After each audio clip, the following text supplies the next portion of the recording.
সর্বশেষ যে ব্যক্তি জাহান্নাম থেকে মুক্তি লাভ করবে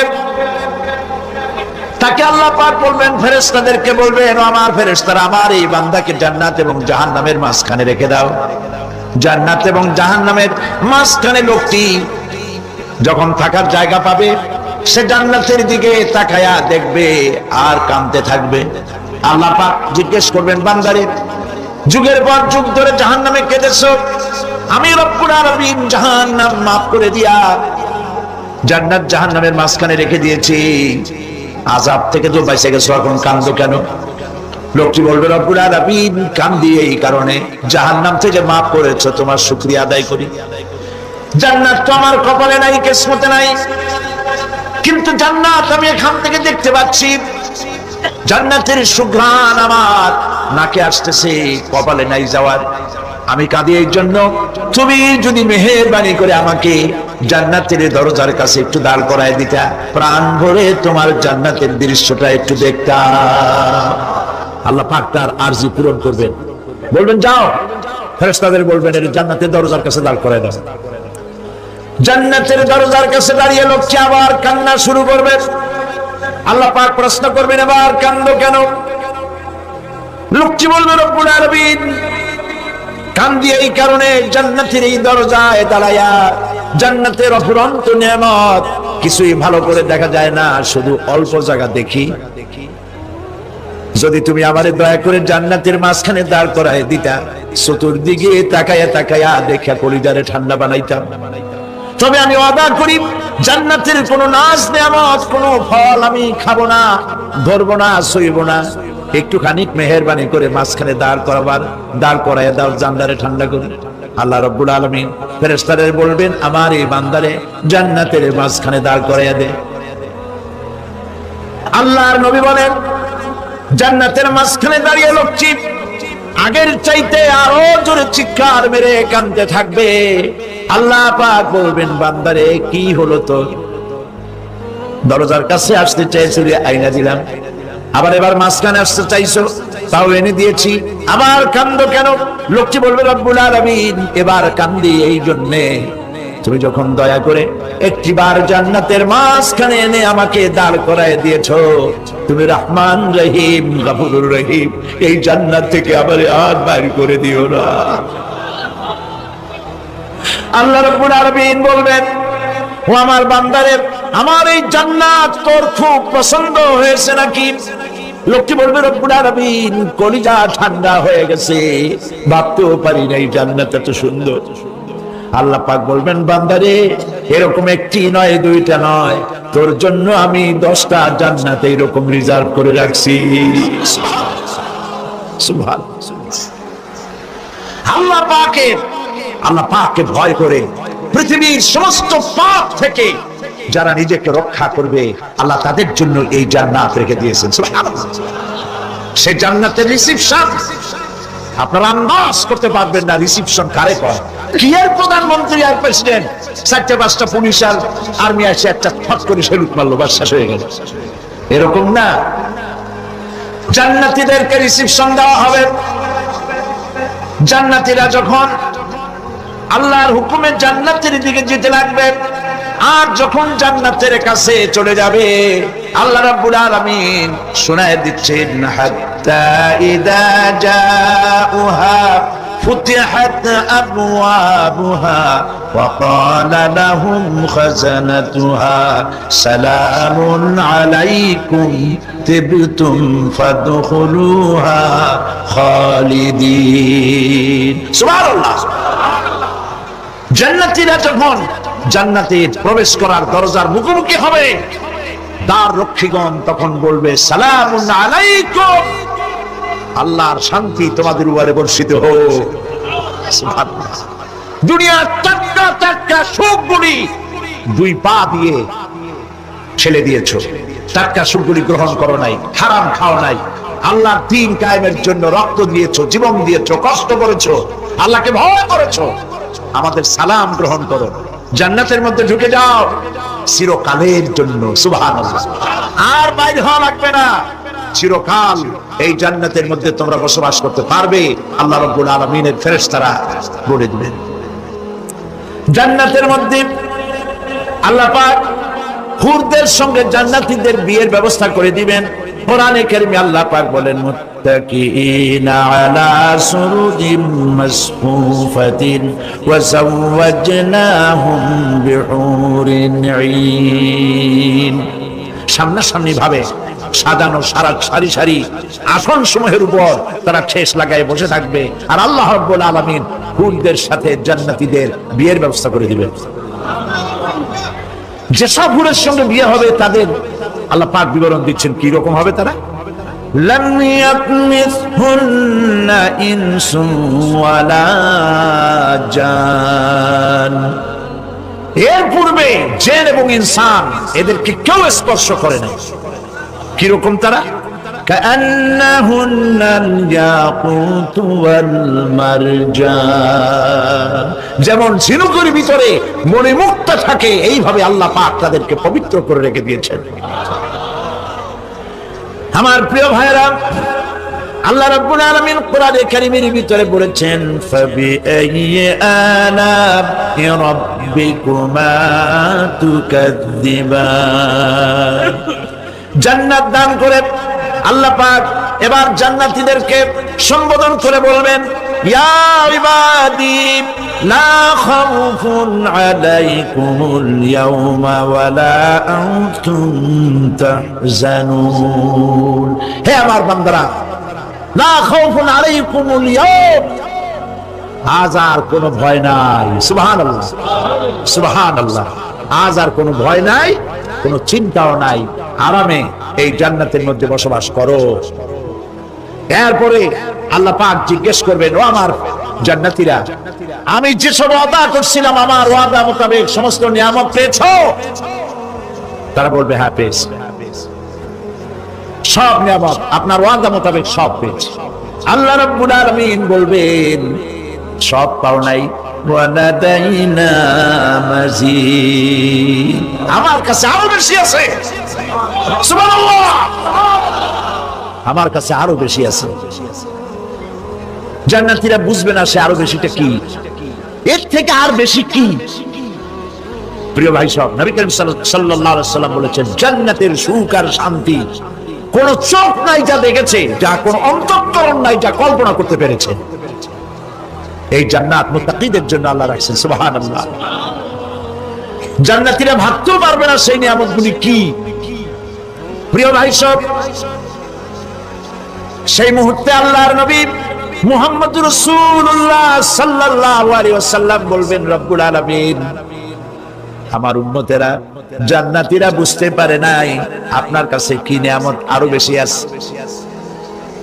আমার এই উম্মতেরা জান্নাতীরা আপনার ওয়াদা মোতাবেক সব পেয়েছে, কিন্তু একটি জিনিস এখনো তাদের কিসমতে হয় নাই। সেই জিনিসটা হলো যারা তার রবকে না দেখে শুধু কোরআন আর হাদিসের কথা শুনে আরামের ঘুম হারাম করে তাহাজ্জুদের নামাজ আদায় করেছিল, চোখের পানি ফেলেছিল, যারা জান্নাত দেখে নাই জাহান্নাম দেখে নাই, আপনাকে ভয় করে যারা জীবন পরিচালনা করেছিল, যারা আপনাকে দেখে নাই, না দেখে শুধু কোরআন হাদিস বিশ্বাস করে যারা অকাতরে নিজেদের জীবন বিলায় দিয়েছিল, এই জান্নাতীরা এখন পর্যন্ত তার রবকে দেখতে পারে নাই। আল্লাহ রাব্বুল আলামিন তার সামনে থেকে ৭০,০০০ পর্দা সরে যাবে। আল্লাহ পাক বান্দাদের আরজি পুরা করার জন্য জান্নাতীদের সামনে তিনি জালোয়া ফরোজ হবে। কোরআন শরীফের ভিতরে আল্লাহ পাক বলেন জান্নাতীরা তারা আল্লাহর দিকে, জান্নাতীরা তার রবের দিকে তাকিয়ে থাকবে, আর রব তার বান্দাদের দিকে তাকায়া থাকবে। প্রাণ ভরে জান্নাতীরা রবকে দেখবে। সুবহানাল্লাহ, আল্লাহ পাককে দেখবে। প্রাণ খুলে আজ দোয়া করি রব্বুল আলামিন জান্নাতের যেই পরিবেশে যেই জায়গায় তুমি দয়া করে তোমার গোলামদেরকে তুমি নিজেই দর্শন দিবে, দেখা দিবে।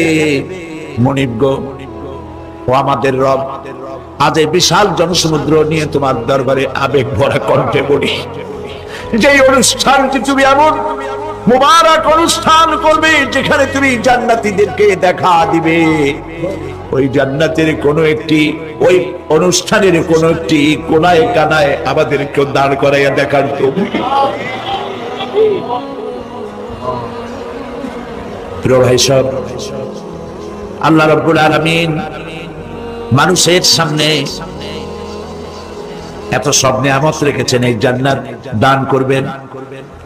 এরপরে আল্লাহ রাব্বুল আলামিন কোরআনে কারীমের মধ্যে বলেছেন, রব্বিস সামাওয়াতি ওয়াল আরদি ওয়া মা বাইনাহুমার রাহমানি লা ইয়ামলিকুনা মিনহু খিতাবা। এসব পুরস্কার রয়েছে তোমাদের সেই রবের পক্ষ থেকে, যিনি আকাশ আর জমিনের মালিক। সুবহানাল্লাহ বলবেন না?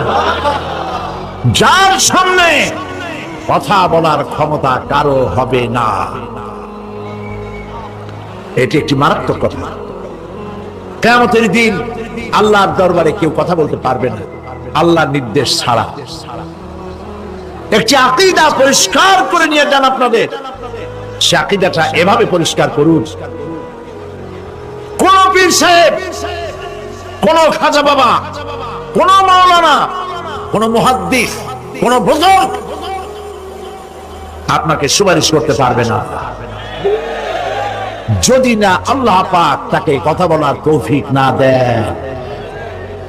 মনে থাকবে এটা।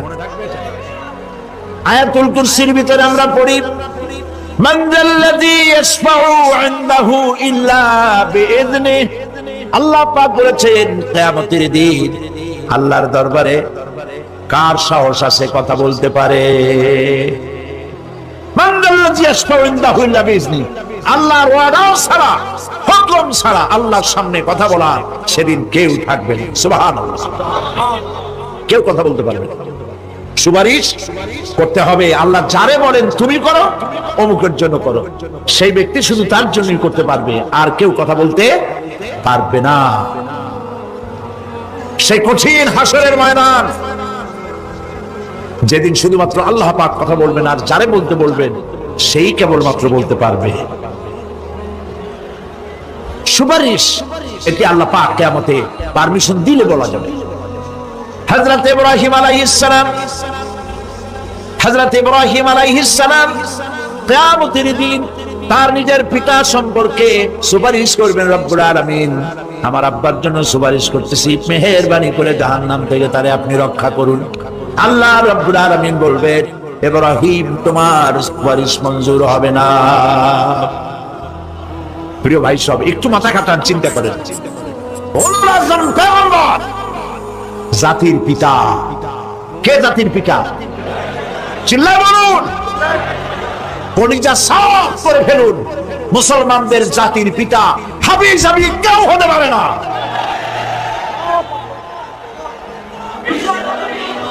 মিল্লাতা আবিকুম ইব্রাহিম।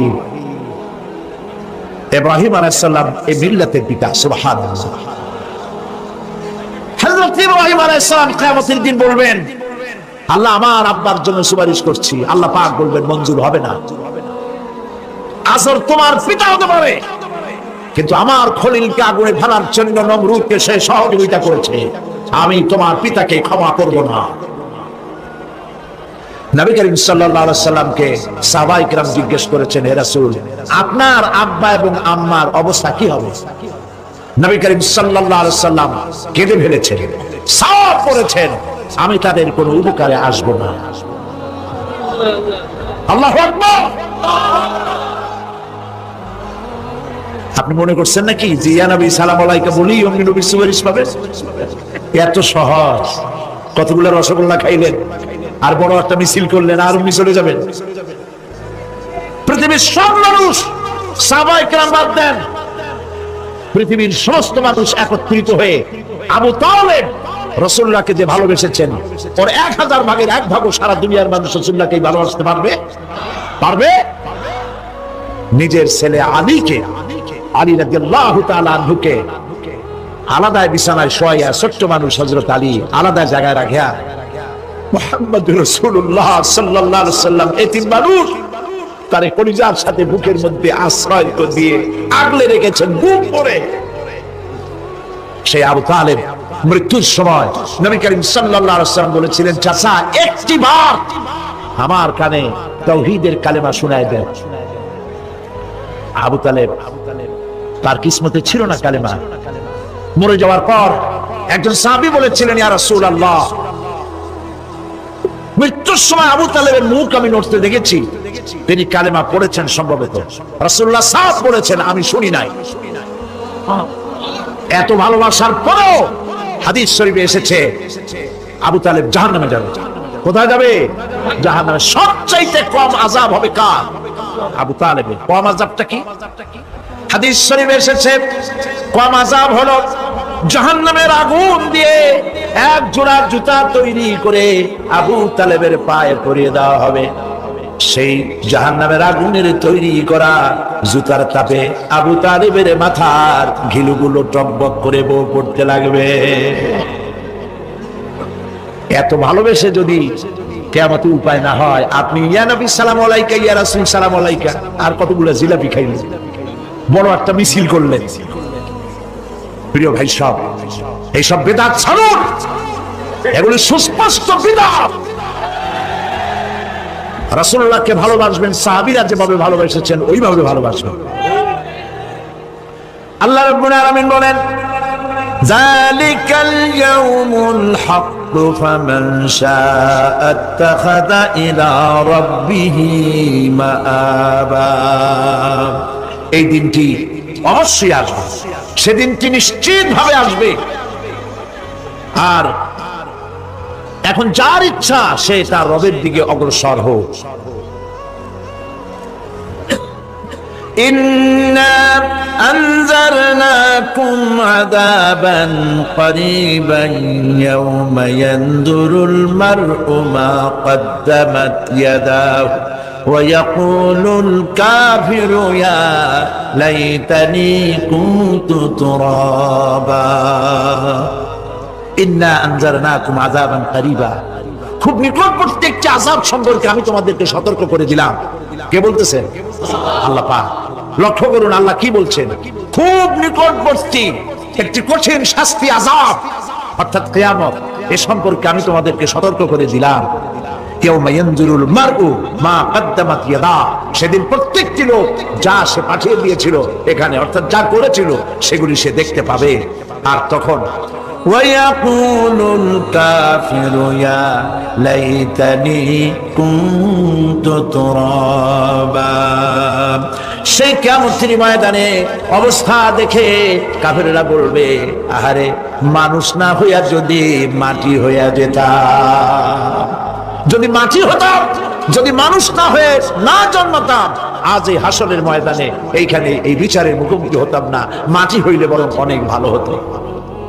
এই পৃথিবীতে আমরা এসেছি, চলে যাব, যাওয়ার আগে এই কোরআন একটি বিশাল জনগোষ্ঠী এমন বানাতে চেয়েছে যে জনগোষ্ঠী এই কোরআন দিয়ে একটি বিশাল সমাজ গড়বে, রাষ্ট্র গড়বে, এমন রাষ্ট্র গড়বে যেই রাষ্ট্রে দুঃখ থাকবে না, অশান্তি থাকবে না, যেখানে সুখ থাকবে, সমৃদ্ধি থাকবে, আর কিয়ামতের দিন আল্লাহর জান্নাতে তারা চলে যাবে।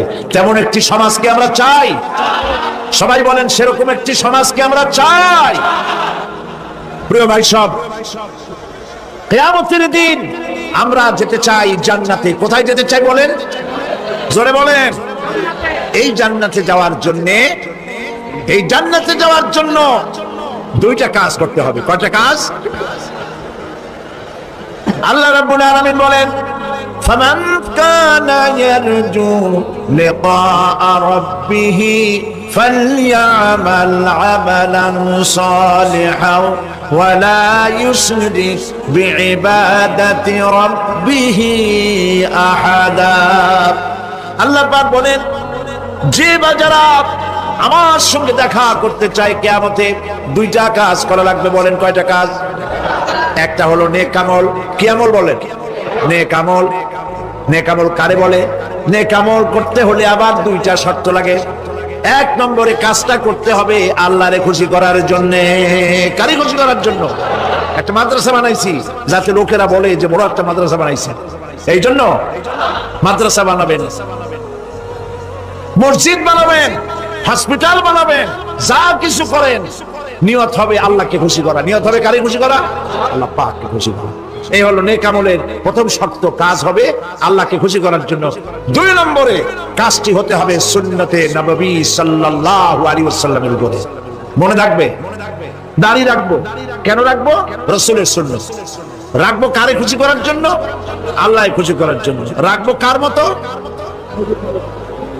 রবীন্দ্রনাথের মতো, কার্ল মার্কসের মতো, কবির মতো নয়। রাখতে হবে কার মতো?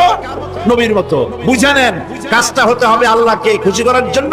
2 নম্বরে কাজটা হতে হবে সুন্নতে নববী সাল্লাল্লাহু আলাইহি ওয়াসাল্লামের উপরে হতে হবে। তাহলে এই হলো 1 নম্বর।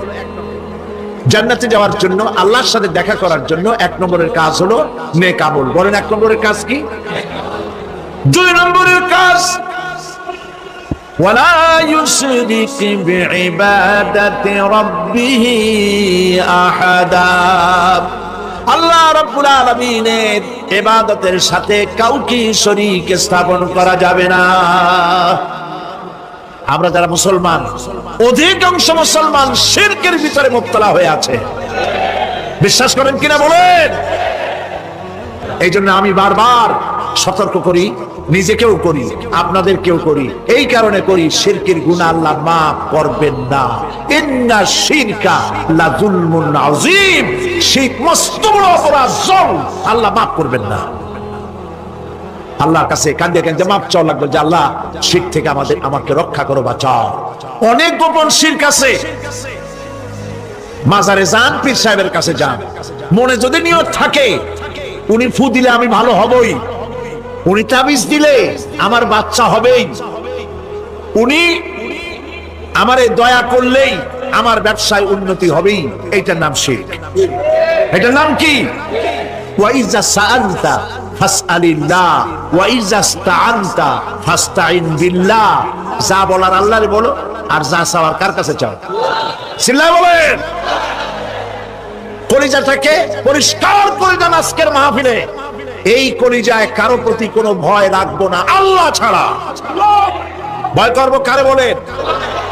মহব্বত আল্লাহ ছাড়া, এত বেশি মহব্বত আর কাউকে করব না।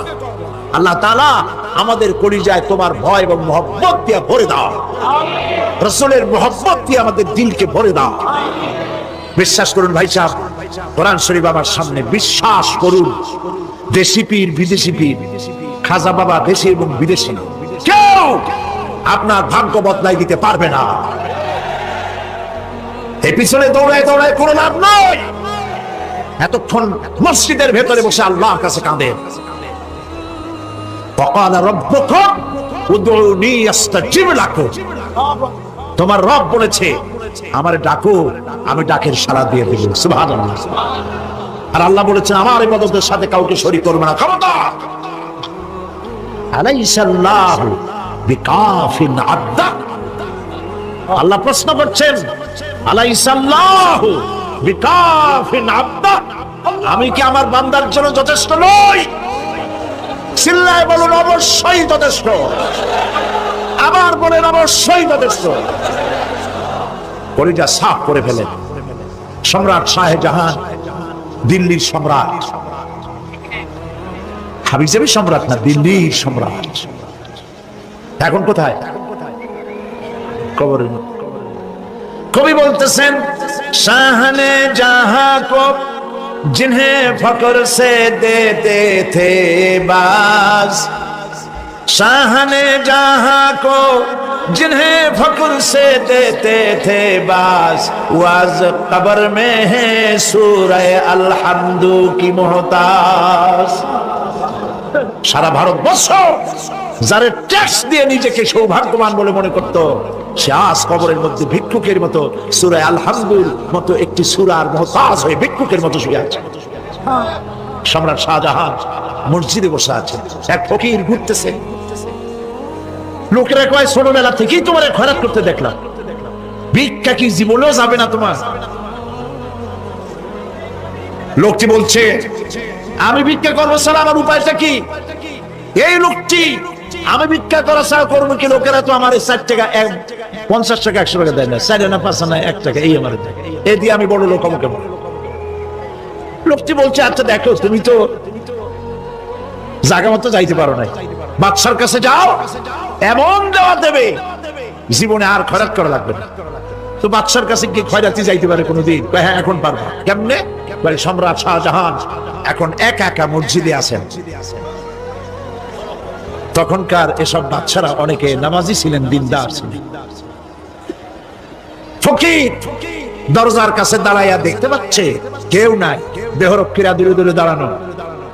বাদশাহ মসজিদের ভেতরে বসে হাত তুলে ঝুলতেছে আর কাঁদতেছে, চোখের পানি দিয়া দাঁড়িয়ে ভিজে ভিজে করছে। এই দৃশ্য অনেকক্ষণ দেখলো ফকির। কিছুক্ষণ পর সম্রাট শাহজাহান মসজিদ থেকে বেরিয়ে আসছে। ফকির বলছে আসসালামু আলাইকুম হুজুর। তিনি বললেন ওয়ালাইকুম আসসালাম, চলে গেল।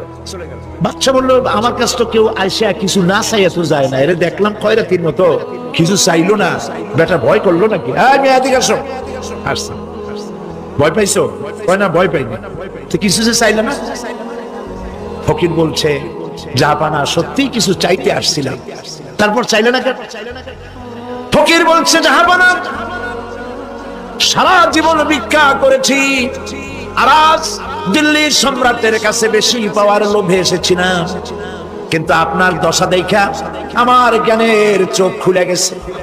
আমি লক্ষ্য করে দেখলাম আমি সম্রাটের কাছে চাইতে এসেছি, হাত তুলি নাই, বিনয় প্রকাশ করি নাই, চোখের পানি ফেলি নাই, কিন্তু লক্ষ্য করে দেখলাম দিল্লির সম্রাট আমার চাইতেও বড় ভিক্ষুকের মতো আবার কোন সম্রাটের কাছে হাত তুলে কান্দে। আমার জ্ঞানের চোখ খুলে গিয়েছে, আমি বুঝতে পেরেছি সম্রাট কান্দে যেই সম্রাটের কাছে, তারে ছাড়া আর কারো কাছে জীবনে চাইব না। এই কথাই সূরা ফাতিহায় প্রত্যেকদিন পড়ি, বুঝি না কি পড়ি। ইয়াকা না'বুদু ওয়া ইয়াকা নাস্তাঈন। আয় আল্লাহ, একমাত্র তোমার গোলামি করি আর তোমার কাছে সাহায্য চাই, তুমি ছাড়া কারো কাছে সাহায্য চাই না।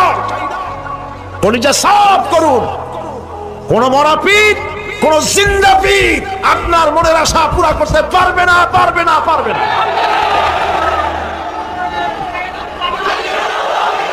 আর আজ থেকে কোন মাজারে টাকা দিবেন না, পয়সা দিবেন না, আগরবাতি দিবেন না, মোমবাতি দিবেন না, গোলাপ পানি দিবেন না। কারা কারা দিবেন না হাত উঁচু করে দেখা। আল্লাহ রাব্বুল আলামিনের কারবার উল্টা। যদি কোনো মানুষ গুনাহ করে, সেই গুনাহ থেকে যদি তওবা করে, চোখের পানি ফেলে যদি গুনাহ মাফ চায়, আল্লাহ বলেন শুধু গুনাহ মাফ করি না, গুনার খাতায় যে নাম থাকে ওই নামটাও আমি আল্লাহ মুছে ফেলে দেই, ওই নামটাও রাখি না, মুছে ফেলে দেই। সুবহানাল্লাহ। আল্লাহ হচ্ছে রহমান রহিম। আল্লাহর কাছে যখন বান্দা কান্দে, গভীর রাত্রে, শেষ রাত্রে আল্লাহ রাব্বুল আলামিন প্রথম আকাশে আসেন। মুসলিম শরীফের হাদিস। প্রথম আকাশে এসে ডাকেন, ও আমার বান্দারা কে আছো? গুনাহ করে করে জীবন ভর্তি করে ফেলেছো, আমার কাছে কাঁদো। ঋণগ্রস্ত হয়েছো, ঋণ পরিশোধ করতে পারো না, আমারে বলো।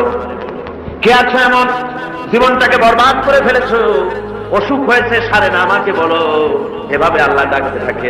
ওই সময় যে সমস্ত আল্লাহর বান্দারা আরামের ঘুমকে হারাম করে গভীর রাত্রে জেগে ওযু করে তাহাজ্জুদের নামাজ আদায় করে রব্বুল আলামিনের দরবারে দুহাত করে কাঁদতে থাকে আর বলে, আল্লাহ যত গুনাহ করেছি আমার তো বেঁচে থাকার কথা না, তুমি বাঁচায় রাখছো। হাদিস শরীফে এসেছে, আল্লাহ বলেন, ও হাবিব, যখন একটা বুড়া মানুষ আমার কাছে হাত উঠায়, দাড়ি পাকা মানুষ, একজন দাড়ি পাকা বৃদ্ধ মানুষ যখন আমার কাছে হাত উত্তোলন করে, নবীজি বলেন ওই বুড়া মানুষটা যখন বলতে থাকে, আয় আল্লাহ রাব্বুল আলামিন, আমার এখন বয়স নাই, কামাই করতে পারি না, তাই ছেলে পেলেরা আমার চোখে দেখতে পারে না, বউর কাছে আমার কদর নাই, ছেলে পেলের কাছে আমার কদর নাই, ঘরে আমার জায়গা নাই, এখন আমি কামাই করতে পারি না, আমি এখন দাঁড়াতে পারি না, কোমর সোজা হয় না, পা চলে না, শুনতে পাই না, কান বন্ধ হয়ে গেছে, চোখে দেখি না, চোখের দর্শন শক্তি নষ্ট হয়ে গেছে। রব্বুল আলামিন পেছনে এত গুনাহ করেছি যে তোমার কাছে কিছু বলার মতো সাহস আমার নাই। এই বলে যখন বান্দা কান্দে, আল্লাহ রব্বুল আলামিন বলেন, এইভাবে বুড়া বান্দা যখন আমার দরবারে হাত তুলে কাঁদতে থাকে, তখন আমার শরম হয় এই বুড়া মানুষটারে কেমনে আমি খালি হাতে ফিরাইয়া দেই। আমি খালি হাতে এই বুড়াটাকে ফিরাইতে পারি না। মানুষ যখন এভাবে কাঁদতে থাকেন, আল্লাহ রাব্বুল আলামিন ফেরেশতাদের জিজ্ঞেস করেন, ও আমার ফেরেশতারা, আমার এই বান্দাগুলা কাঁদে কেন? সব তো ঘুমায় গেছে, ওরা কাঁদে কেন? ফেরেশতা বলে, রব্বুল আলামিন তোমার বান্দা গুনাহ করেছে, জাহান্নামের আযাব থেকে মাফ চায়। আল্লাহ জিজ্ঞেস করেন, ওরা আমার জাহান্নাম দেখছে নাকি? বলে না দেখে নাই। ওরা আমারে দেখেছে নাকি? বলে না দেখে নাই। আমার বেহেশত দেখেছে নাকি? বলে না দেখে নাই। আল্লাহ বলেন, ফেরেশতারা ওরা আমার বেহেশত দেখে নাই, দোজখ দেখে নাই, আমারে দেখে নাই, শুধু আমার নবীর কথা বিশ্বাস করেছে, আমার কোরআনের কথা বিশ্বাস করে আরামের ঘুমকে হারাম করে এই গভীর রাত্রে কিভাবে কাঁদতেছে। ওদের কান্নায় আমার রহমতের দরিয়ায় জোশ মেরে গেছে। ও আমার ফেরেশতারা, তোরা সাক্ষী থেকে যা, আমার এই ক্রন্দনরত বান্দাগুলিকে আমি আল্লাহ মাফ করে দিলাম। আল্লাহ হচ্ছেন রহমান রহিম গফুর গফফার। এই হিসাবে আল্লাহকে বিশ্বাস করতে হবে, তিনি আমাদের মালিক, তিনি আমাদের মনি। এই আল্লাহরে মানুষ বিশ্বাস করে না। কয়েক পাতা ইংরেজি বই পড়িয়া তারপর কয় যে সব বুঝছি। বলে কি বুঝছো? কয় দেয়ার ইজ নো গড। মাথা খারাপ কথা। দেয়ার ইজ নো গড, আল্লাহ বলতে কেউ নেই, সব নাকি এমনি এমনি। এই যে আমাদের দেশে এক গরু পয়দা হয়েছে, আহমদ শরীফ, নাম শোনেন না আপনার? আমরা বলেছি এটা তো আহমদ শরীফ না, এটার নাম হচ্ছে আহমাক। আহমাক শরীফ, শরীফ শরীফ মানে ভদ্র, আর শরীফ মানে দুষ্ট, আর আহমক মানে বেকুব। ওর হচ্ছে বোকা, একদিকে বোকা আর একদিকে দুষ্ট। বোকা কেন? বোকা এই জন্য বেচারা ডক্টরের ডিগ্রি করেছে, বিশ্ববিদ্যালয়ের শিক্ষক, লেখাপড়া বিজ্ঞান, অথচ মালিক ছেলে নাই, মালিক ছেলে। কিন্তু আমাদের দেশে গরুতেও মালিক ছেলে, গরুতে মালিক ছেলে না। বিলের মধ্যে, খোলার মধ্যে রাতের বেলা যাইয়া আপনি ডাক দেন আপনার গরুরে, যেখানে থাকবো আপনার কাছে ছুটে আসবে, ঠিক কিনা কর? বাড়িতে যদি গরু কিছুটা ভদ্র, কুত্তা, এই কুকুর আপনার বাড়িতে যদি শিকারী কুকুর থাকে, রাত্রিবেলায় যদি আপনার বাড়িতে আরেকজন যাই ওঠে আর যদি কাশি দেয়, তাহলে তাকে তাড়াইয়া নদী পার করে ছাড়বে না কর? আর আপনি কত রাত্রে যান, আওয়াজ দেওয়া লাগবে না, শুধু একটা কাশি দেবেন, কুকুর এসে আপনার পায়ে ল্যাজ গুলাবে, মুখ ঘষবে, ঠিক কিনা? হায় রে আল্লাহ, কুত্তায়ও মালিক ছেলে। আহমদ শরীফ এমন গরু, এমন কুকুরের চাইতে নিকৃষ্ট, মালিককে চিনল না। জোরে কন্যা উজুবিল্লাহ। এমন কপাল পোড়া, যেই লেখাপড়া শিখতে পারে স্রষ্টাকে চেনা যায় না, ওই বিদ্যা 4 পয়সা মূল্য নাই। আছে মূল্য? মূল্য। আল্লাহ রাব্বুল আলামিনকে বুড়ো আঙ্গুল দেখায়। আল্লাহ আবার এগুলোর একটু কয় চয়। পিঁপড়ায় যদি হাতিরে দেখে কয় যে কত বড় একখান হাতি হয়েছে, এই বলে যদি পিঁপড়া হাতিরে নিন্দা মন্দ করে, হাতি কি পেরে আসে নাকি? পিঁপড়াকে তাড়াত করে? করেন। মানুষ তো আল্লাহর কাছে মানুষগুলো কি কিছুই না, পিঁপড়ার চাইতেও ছোট। কিসের বড়াই মানুষ? আল্লাহ বলছেন, ওয়াল্লাহুল গানিয়্যু ওয়া আনতুমুল ফুকারা, তোমরা সব ফকিরের গোষ্ঠী আর বেনিয়াদ, বেপরোয়া কেবলমাত্র আল্লাহ সুবহানাহু ওয়া তাআলা। পড়েন সবাই, কুল হুয়াল্লাহু আহাদ আল্লাহুস সামাদ লাম ইয়ালিদ ওয়া লাম ইউলাদ ওয়া লাম ইয়াকুল লাহু কুফুয়ান আহাদ। কুল হুয়াল্লাহু আহাদ, বলুন আল্লাহ এক এবং একক, নিরঙ্কুশ, বেনিয়াদ, তিনি কারো মুখাপেক্ষী নন। তাকে কেউ জন্ম দেয়নি, তিনিও কাউকে জন্ম দেন নাই। আকাশ আর জমিনে আল্লাহর সমকক্ষ কেউ নাই। জোরে বলেন সুবহানাল্লাহ। প্রচন্ড ক্ষমতার মালিক। রাতকে দিন বানাতে পারেন, সাগরকে নগর করতে পারেন, নগরকে সাগর বানায় দিতে পারেন, ফকিরকে ধরে প্রেসিডেন্ট বানায় দিতে পারেন, আবার কোটিপতিকে ভিক্ষুকে পরিণত করে দিতে পারেন। যে প্রেসিডেন্ট দেখা যায় গলা থেকে শুরু করে পা পর্যন্ত ফুলের মালা দিয়া বোঝাই, সম্মানের কোনো অভাব নাই।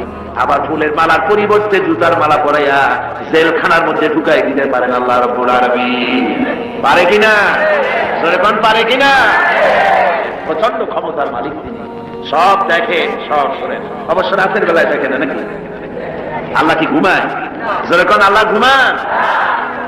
লা তাখুযুহু সিনাতুন ওয়ালা নাওম, আর কোনো ঘুম নাই, তন্দ্রাও নাই, সব তিনি দেখেন এবং শোনেন।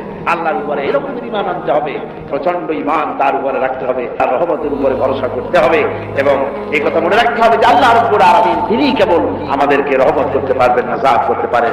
ঈমান আনতে হবে আল্লাহর উপরে। আল্লাহর উপর ঈমান আনার অর্থই হলো আল্লাহর হুকুম মানা, আল্লাহর আইন মানা, আল্লাহর বিধান মানা, আল্লাহর শাসন মানা। এই কোরআনে কারীমে আল্লাহ যেসব কথা বলেছেন সেই কথা অনুযায়ী জীবনকে পরিচালনা করা, এটাই হলো আল্লাহর প্রতি ঈমান আনা। তো ঈমান আনার কথা যেখানে আল্লাহ বলেছেন সেখানে বলেছেন ওয়াবিলুস সালিহাত। ঈমান যেখানে, আমলে সালেহের কথা সেখানে। ঈমানের কোনো দাম নাই যদি আমলে সালেহ না থাকে, আমলে সালেহের কোনো দাম নাই যদি ঈমান না থাকে। কথা বুঝে আসতেছে আপনাদের? দেখুন কোরআনে কারীমের ভিতরে অন্যত্র এসেছে ইন্নাল্লাযীনা আমানু ওয়া আমিলুস সালিহাতি কানাত লাহুম জান্নাতুল ফিরদাউসি নুজুলা। নিশ্চয়ই যারা ঈমান এনেছে এবং আমল সালেহ করেছে তাদেরকে আল্লাহ রাব্বুল আলামিন জান্নাতুল ফিরদাউস দিবেন। তো এই যে ঈমান যেখানে, আমলে সালেহ সেখানে। আমলে সালেহ না হলে, অর্থাৎ নেক কাজ, সৎ কাজ না হলে ঈমানের দাম নাই। এজন্য আমি দৃষ্টান্ত দিতে গিয়ে বলি ঈমান হলো একটা এক, ওয়ান, ওয়াহিদ, এক, একটা ফিগার। ঈমান হলো এক, আর আমলে সালেহ নেক কাজ হলো শূন্য। নেক কাজগুলি কি? কথা বলেন না কেন? নেক কাজগুলি কি? শূন্য। এখন দাম কার বেশি, একের বেশি না শূন্যের বেশি? অনেকে বলে কয় যে না শূন্যের দাম বেশি। বলে কিরকম? কয় যে একের সামনে শূন্য বসতো তো একের দাম বেড়ে গেল, 1 10 হয়ে গেল, আর একটা শূন্য দিলে 1 100 হয়ে গেল, কাজে শূন্যের দাম বেশি। আমি বলি আপনার থিওরি যদি ঠিক হয় তাহলে শূন্য বসাইতে থাকেন, করতে পারেন তো বসাইলো। একক, দশক, শতক, সহস্র, অযুত, নিযুত, কোটি, লক্ষ, পদ্ম, খর্ব, মহাখর্ব, নিখর্ব, এরকম করে করে জনমের মতো শূন্য বসাই দিল। আমি বললাম আপনার এখন একের দাম, আপনার এই শূন্যের দাম তো বেশি বললেন, আমি আমার এক উঠায় পকেটে দিয়ে দিলাম, দেখি আপনার শূন্যের দাম কত। শূন্যের আর দাম থাকবে? কোনো দাম থাকবে না। শূন্যের মূল্য হয় একের কারণে। শূন্যের মূল্য হয় কিসের কারণে? একের কারণে। এক আছে বলে শূন্যের দাম বেশি, আর যদি এক না থাকে শূন্যের কোনো দাম নাই। সুতরাং এক হল ঈমান, আর শূন্য হচ্ছে ভালো কাজ। ঈমান আছে, একটা ভালো কাজ করেছেন 10 হয়ে গেল, আরেকটা ভালো কাজ করলেন 100 হলো, আরেকটা ভালো কাজ করলেন 1000 হলো। এ হলো আপনার চিন্তায় 1000 হয়েছে, কিন্তু আল্লাহর খাতায় অনেক বেশি হয়ে গেছে। কত হয়েছে? অনেক বেশি। কিরকম?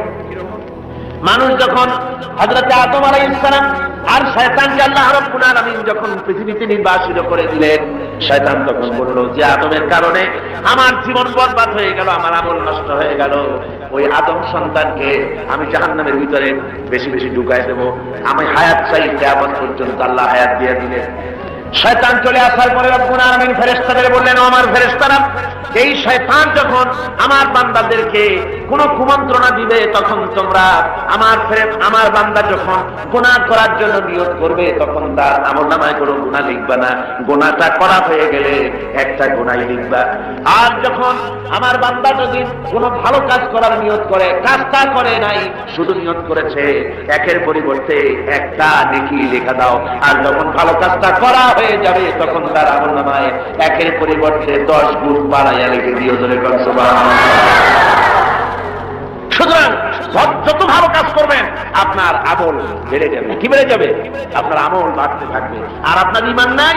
অনেকে কয় যে হুজুর এমনি আমি মানুষ খুব ভালো, বলে কিরকম ভালো? বলতে মিথ্যা কথা কই না।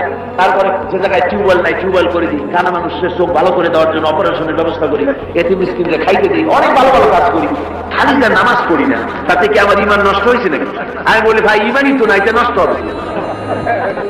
ঈমান তো থাকা লাগবে। লা দীনা লিমান লা সালাতা লাহু, যার কাছে নামাজ নাই তার কাছে দ্বীন নাই, ঈমান নাই। মনে রাখবেন, যে ব্যক্তি নামাজ পড়ে না, মুসলমান বলে দাবি করা কোন অধিকার তার নাই, কোন দাম নাই। আপনি নামাজ পড়েন না তো আল্লাহর সামনেই মাথা নত হইল না, আপনি কিসের মুসলমান? ওরকম গরু শকুনিও খায়, কয় যে আমরা গরুর গোশত খাই, শকুনিও তো খায়। তো আমি দাঁড়িয়ে রাখি, রবীন্দ্রনাথ তো দাঁড়িয়ে রাখি, কার্ল মার্কস তো দাঁড়িয়ে রাখি, কি হয়েছে? কথা বুঝতে পেরেছেন? সুতরাং মাথা নত করতে হবে, আল্লাহরে সেজদা দিতে হবে। এমনি এমনি মুমিন হতে পাওয়া যাবে না। সবে বরাত আসলো, মাশাআল্লাহ, আগের থেকে রেডি, রুটি তৈরি, গোশত তৈরি, তারপরে গোসল করবে কোন জায়গায় তাও তৈরি। শোনা আছে যে প্রত্যেক ফোটায় ফোটায় 100 করে নেকি হবে গোসলের পানিতে। তেল তোল মাইখা ভালো করে গোসলের জন্য রেডি হয়ে গেছে। গোসল টোসল করিয়া এরপরে গোস্ত খাইলো খুব, গোস্ত টোস্ত খাই তারপরে 2 রাকাত 6 রাকাত নামাজ পড়িয়া ঘুমায় মনে করলো যে পিছনের গুনাহ মাফ হয়েছে। না, এত সহজ না। কথা বুঝতে পেরেছে? এত সহজ না। শেষ রাত্রে ঘুমাইয়া ফজর নষ্ট করছে ওই পাগলের। এক পাগল বলছিল দুনিয়া তুমি গরু কেন? ভালো মানুষকে পাগলে বলছে গরু কেন? ঘুরতেছি গরু তালাশ করি, একটা গরু কিনবো, পরশুদিন কোরবানি হবে, কোরবানির গরু তালাশ করি, কিনবো। পাওনা কয়েছে না পাইনি। পাওনা তাতে কি হয়েছে? একটু মাঠে কত গরু একটা ধরে নিয়ে জবাই দিল। কয়েছে তো তুমি পাগল, তোমার কথা। পরের গরু জবাই দিলে তো গোনা হবে। আমি গরু কিনে জবাই দেবো। তুমি পাগল, আমি পাগল। পাগলে বলতেছে তুমি পাগল। তুমি কোরবানি উপলক্ষে একটা ভালো নিয়ত করে একটা গরু তুমি ধরবা, সে তার প্রতি ভালো নিয়ত করিয়া কোরবানির দিনে নামাজ পড়িয়া এসে আল্লাহু আকবার বলবে, জবাই দিয়ে দেবে। এখন তুমি চুরি করছো সেজন্য একটা পাপ হবে, আর আল্লাহর রাস্তায় কোরবানি করছো সেজন্য একটা সওয়াব হবে। কোরবানির সব আর চুরির পাপ ভগ্নাংশের মতো কাটাকাটি হয়ে যাবে, গোশত খাওয়া পাপ। মুসলমানের অবস্থা তাই হয়েছে। সারা বছর গুনাহ করে ওজনে কম, খাদ্যে ভেজাল, চুরি ডাকাতি জুয়া মিথ্যে কথা সব বলে। সবে বরাতে সমানে ইবাদত করে মনে করে পিছনের গুনাহ মাফ হয়ে যাবে, আর রাতের বেলায় খাও গোশত আর রুটি খায় না ওজন মানে। এটার নাম পাগলামি। আচ্ছা, আপনারা শিক্ষিত লোক যারা, তারা তো বোঝেন, আপনারা সবই শিক্ষিত ভালো মানুষ, আপনারা নিশ্চয়ই বোঝেন বোনাস। ঈদে বিভিন্ন মিল কলকারখানা বোনাস দেয়। বোনাসটা বোঝেন তো? একটু কথা না কইলে আমি বুঝি কেমন বোনাস। ধরুন আদমজি জুট মিল কর্তৃপক্ষ তারা ঘোষণা করেছে ঈদের একদিন আগে 28 রমজান অথবা 29 রমজান আমরা ঈদ বোনাস দেব। এখন ঈদ বোনাসের কথা শুনে ঢাকার থেকে গাড়ি গাড়ি ভর্তি লোক যাইয়া যদি গেটে দাঁড়ায় আমাদের ঈদ বোনাস দেবে, ঈদ বোনাস দেবে ওদের কথা। বোনাস কাদের জন্য? যারা মিলে এমপ্লয়, যারা কর্মচারী, ওদের জন্য বোনাস। বাইরের লোকেরা বোনাস বোনাস করে একটু বেশি চিল্লায়, তাহলে বোনাস পিঠের উপরে দেবে না? পিঠের উপরে বোনাস দিয়ে দেবে। লাইলাতুল কদর, লাইলাতুল বারাত, লাইলাতুল মেরাজ, এগুলি হলো আল্লাহর পক্ষ থেকে মুমিনদের জন্য বোনাস। এই বোনাস কাদের জন্য? যারা নামাজি, যারা দিনদার, যারা চরিত্রবান, যারা ইমানদার, ওদের জন্য বোনাস। সারা বছর নামাজ নাই, শবে বরাত শেষ হয়ে গেলে নামাজ নাই, আর এরা বোনাস দিতে যায় আল্লাহর কাছে। সারা রাত জায়গায় জায়গায় ইবাদত করবা, আর পরের দিন থেকে আবার যে শয়তান সেই শয়তান। কথা বুঝতে? ওই যে আমি এই কথাটা বললাম, কমরউদ্দিন মুসলি সাহেবের নাম মনে আছেন আপনাদের? আরে ভাই কথা বলেন। কমরউদ্দিন মুসলি সাহেব আল্লাহ তাকে বেহেশত নসিব করেছে। শুনলাম কোন এক জায়গা থেকে উনি নৌকা বাইরে যাচ্ছে, তারপরে রোজার দিন একজনের কয় মুসলি সাহেব আমার একটু নেবেন, আমি একটু যাবো। কোন জায়গায় দেখাম? যাবো লোক জায়গায়। তারপরে তারা নিচ্ছে নিয়ে সে বলছে যে আমি একটু ভাই আপনার সাহায্য করি। না ভালো লাগবে না, আমি সব কামাই করি, তুমি বসে। অনেক চুপ চলে গেছে। তারপরে সেই লোক একটা সিগারেট ধরেছে। আরে মিয়া, রোজার দিন তুমি সিগারেট ধরাইছো কেন? কয় যে আমি রোজা না। কেন রোজা না? কয় যে আমার পেট ব্যথা করে। পেট ব্যথা করে তুমি সিগারেট খাও করছো। তারপরে উনি নৌকা উল্টা কয় আপনি যান কোথায়? উল্টা উল্টা কয় যে তুমি যে জায়গায় উঠছো আমি সেই জায়গায় নামো। কয় যে না, আমার এই জায়গায় নামাজ আপনি কষ্ট করে উঠে যান না। কয় না, কোথায় শয়তান কোথায় নামাবো? যে জায়গায় শয়তান সেই জায়গায় নামাইতে আসে। কমরউদ্দিন মুসলি সাহেব যেটাই আর শুনছেন না আমার ভাইরা, এই রকমের নামাজ নেই, রোজা নাই। অনেক আছে রোজার মাস আসলে গ্যাস্ট্রিকের ব্যারাম হয়, রোজা রাখে না। কি হয়েছে? কয় যে গ্যাস্ট্রিক। আল্লাহ জনমের মতো গ্যাস্ট্রিক বানাই দিতে পারেন কিনা? খবরদার, হুঁশিয়ার হয়ে যাবে। এই রমজান বরকতের মাস, রহমতের মাস, পবিত্র মাস। সুবহানাল্লাহ বলেন। আল্লাহ যেন সকলকে রোজা রাখার তৌফিক দেন করে কোন আমি। রোজা আসছে মানুষের চরিত্র ভালো বানাবার জন্য। হায় রে বাবা, এই রোজা আসলে মুসলমানদের মেজাজটা খারাপ। হিন্দুরা বিকাল বেলায় মাছের বাজারে যায় না, মুসলমানদের রোজা মেজাজ খারাপ। বেলা 12টার সময় চোট লাভ, 2টার সময় গালাগালি, তারে বলা লাগে ভাই, তারে কয় সারা। লোকেরা কয় দুনিয়াতে স্যাঁচে কয় যে রোজায় ধরছে। অফিসে গেছে, কাজ করতে পারে না, ঘুমায়। কয় লোক ঘুমায় কেন? কয় যে রোজায় ধরছে। যে রোজা তার চরিত্র ভালো বানাবে, সেই রোজা দিয়ে তার চরিত্র নষ্ট হচ্ছে, তার ঈমান নষ্ট হয়ে যাচ্ছে। তার কারণ হলো ঘুমা, সেই মেজাজ খারাপ হয়। মেজাজ খারাপ হয় কেন? পেটে অশান্তি হলে মেজাজ খারাপ হয়ে যায়। আল্লাহ বলছে যে সারাদিন একটু না খেয়ে থাকো।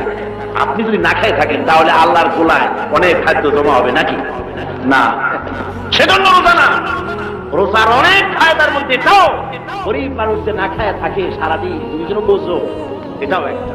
কিন্তু আমরা সারাদিন না খাইয়া ওই ইফতারের সময় সুদে আসলে সব উসুল করি, পেঁয়াজি, বেগুনি, ছোলা, মুড়ি, বুট, জনমের মতো খাইয়া মাগরিবের আগে শেষ হয় না, ও মাগরিবটা পড়ে আসে, তারপরে খায়, এমন খাওয়া খায়, খাইয়া তারপরে ডাক্তারের কাছে গেছে, ডাক্তার সাহেব আমি তো শ্বাস করতে পারি না। কেন? কয় যে খাইছি বেশি, সবে বরাত তো খুব বেশি খেয়ে ফেলাইছি, কয় 2টা ট্যাবলেট খাও, আরেক গ্লাস পানি খাওয়া খায়, পেটে উকুন মারা যায়, এমন খাওয়া খায়। এরপর তো ঘুম আসবে, এরপর তো মেজাজ খারাপ হবে, আর আমার সারা ঔষধ সমানে বিক্রি করা হয়। আমার বন্ধুগণ, এই যে অবস্থা, এই অবস্থার জন্য আমরা আমাদের ভাই হতে হবে। এই পবিত্র রজনী আল্লাহ পাক বোনাস স্বরূপ দিয়েছেন দিনদার, ইমানদার, পরিষ্কার তাদের জন্য, যারা জীবনকে তৈরি করবে ওদের জন্য এই রাত দিয়েছেন। এই রাতকে বেশি বেশি ইবাদত করে জীবনকে পরিশুদ্ধ করতে হবে, আমলে সালেহ করতে হবে, নেক কাজ বেশি বেশি করতে হবে। নেক কাজ কারে কয় সেই ব্যাখ্যাটা সংক্ষেপে দিয়েছি। নেক কাজ আল্লাহ রাব্বুল আলামিন বলেন, আল্লাযী খালাকাল মাউতা ওয়াল হায়াতা লিয়াবলুয়াকুম আইয়ুকুম আহসানু আমালা। আল্লাহ পাক বলছেন, আমি মৃত্যু এবং জীবনকে সৃষ্টি করেছি এই জন্য যে তোমাদের মধ্যে আমলের দিক থেকে কে উন্নত সেটা যাচাই করার জন্য। এখন আমলে আহসানে আমল, উন্নত আমল কি তার ব্যাখ্যা কি? উন্নত আমলের জন্য 2টা শর্ত। উন্নত আমলের জন্য কয়টা শর্ত? ভালো করে বোঝেন আর শোনেন। উন্নত আমলের জন্য 2টি শর্ত। একটি শর্ত হচ্ছে আমলটা হতে হবে আল্লাহর রেজামন্দির জন্য, আল্লাহকে খুশি করার জন্য আমলটা হতে হবে। 2 নম্বর শর্ত হচ্ছে আমলটা হতে হবে সুন্নতে নববীর উপরে, রাসূল পাক যেভাবে কাজটি সম্পাদন করেছেন তার উপরে হতে হবে, তাহলে এটা হবে আহসানে আমল। আপনি নামাজটা কেমনে পড়বেন? আপনার পীর সাহেব যেমন পড়েন ওই রকম, আপনার মাওলানা সাহেব যেমন পড়েন ওই রকম, আপনার মুহাদ্দিস সাহেব ওই রকম না। আমার নামাজ পড়তে হবে, রাসূল পাক সাল্লাল্লাহু আলাইহি ওয়াসাল্লাম বলেছেন, সাল্লু কামা রাআইতুমুনি উসাল্লি, নামাজ পড়ো সেইভাবে যেভাবে আমাকে পড়তে দেখো। সুবহানাল্লাহ। রাসূল হচ্ছেন মডেল, সব ব্যাপারে আদর্শ। জনাব মুহাম্মদ রাসূলুল্লাহ সাল্লাল্লাহু আলাইহি ওয়াসাল্লাম, তার অনুকরণ অনুসরণ জীবনের সব ক্ষেত্রে করতে হবে। তাহলে প্রত্যেকটি কাজ আহসানে আমল হবে, উন্নত মানের কাজ হবে। যদি সত্যিকারের আমরা সে আমলটাকে আল্লাহকে খুশি করার জন্য করি, তাহলে বুঝতে হবে প্রথম কাজ ঈমান, 2 নম্বরে নেক কাজ। 2 নম্বরে কি? নেক কাজ। যদি ঈমান না থাকে আর অনেক ভালো ভালো কাজ আপনি করেছেন, তাহলে হবে 0 + 0 + 0 সমান সমান কত হবে? 0ই। এই জন্য কাজটি আল্লাহকে খুশি করার জন্য হতে হবে, নেক কাজ দিয়ে জীবনকে ভরে ফেলে দিতে হবে, জীবনকে ভরে ফেলে দিতে হবে। 3 নম্বরের যে কথাটি জীবন সফল হওয়ার জন্য, তা হচ্ছে ইল্লাল্লাযীনা আমানু ওয়া আমিলুস সালিহাতি ওয়া তাওয়াসাউ বিল হাক্কি ওয়া তাওয়াসাউ বিস সাবর। ঈমান, আমলে সালেহ, আর 3 নম্বরের কাজ হলো হকের দাওয়াত দেওয়া। 3 নম্বরের কাজ কি? বলুন 3 নম্বরের কাজ কি? হকের দাওয়াত। হক কি? ইসলাম। হক কি? সরে বলুন, হক কি? ইসলামের দাওয়াত দিতে হবে। ইসলামের দাওয়াত দিতে হবে, ঘরে ঘরে পৌঁছে দিতে হবে ইসলামের দাওয়াত। মানুষকে বুঝাতে হবে ইসলাম ছাড়া উপায়। ইসলাম হচ্ছে একটা কমপ্লিট কোড অফ লাইফ, মুকাম্মাল নিজামে হায়াত, একটা পরিপূর্ণ জীবন ব্যবস্থা, যার মধ্যে আছে অর্থনীতি, সমাজনীতি, রাজনীতি, সব আছে। কোরআন শরীফে আছে না অর্থনীতি, রাজনীতি আছে না? আমাদের দেশে কথা উঠেছে যে ধর্মনিরপেক্ষতা অবলম্বন করতে হবে, ধর্ম আর রাজনীতি আলাদা। এ ধরনের কথা শহরে বন্দরে হয়, মানুরি পাড়ার মতো এই প্রত্যন্ত অঞ্চলে সব জায়গায় এসব কথা বোধহয় বলা হয় না, বলা হয় ধর্ম আর রাজনীতি আলাদা বলে। আমার ভাইরা মনে রাখবেন, ধর্ম নিরপেক্ষ মতবাদ এটি একটি কুফরি মতবাদ। যারা বলে এটি কি মতবাদ? দুনিয়ার সব আলিম, সব মুহাদ্দিস, সমস্ত মুফাসসির একমত, ধর্ম নিরপেক্ষ মতবাদ হচ্ছে কুফরি মতবাদ। যেহেতু আল্লাহর কথার সাথে সম্পূর্ণ কন্ট্রাডিক্টরি কথা, সাংঘর্ষিক। আল্লাহ বলছেন, ইয়া আইয়ুহাল্লাযীনা আমানু আতিউল্লাহ ওয়া আতিউর রাসূল ওয়া উলিল আমরি মিনকুম। ও বিশ্বাসীরা, তোমরা যারা আমার উপর ঈমান এনেছো, আল্লাহর পরে আল্লাহর আনুগত্য করো, রাসূলের আনুগত্য করো। কোন ক্ষেত্রে আনুগত্য করো? সকল ক্ষেত্রে।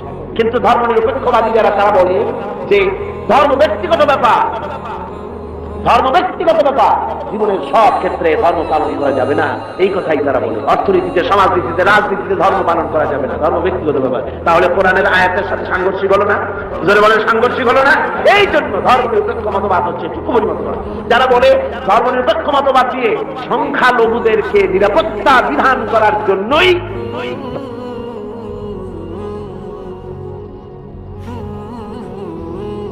ধর্মনিরপেক্ষ মতবাদ, এই কথা যারা বলে তাদের জন্য দেখতে হবে ভারতে ধর্মনিরপেক্ষ মতবাদ একটি স্বীকৃত শাসনতান্ত্রিক স্বীকৃত মতবাদ, কিন্তু এই মতবাদ দিয়ে তাদের দেশে তারা কি সংখ্যালঘুদের জান মাল এবং তাদের উপাসনালয়কে নিরাপত্তা দিতে পেরেছে? বলেন পেরেছে?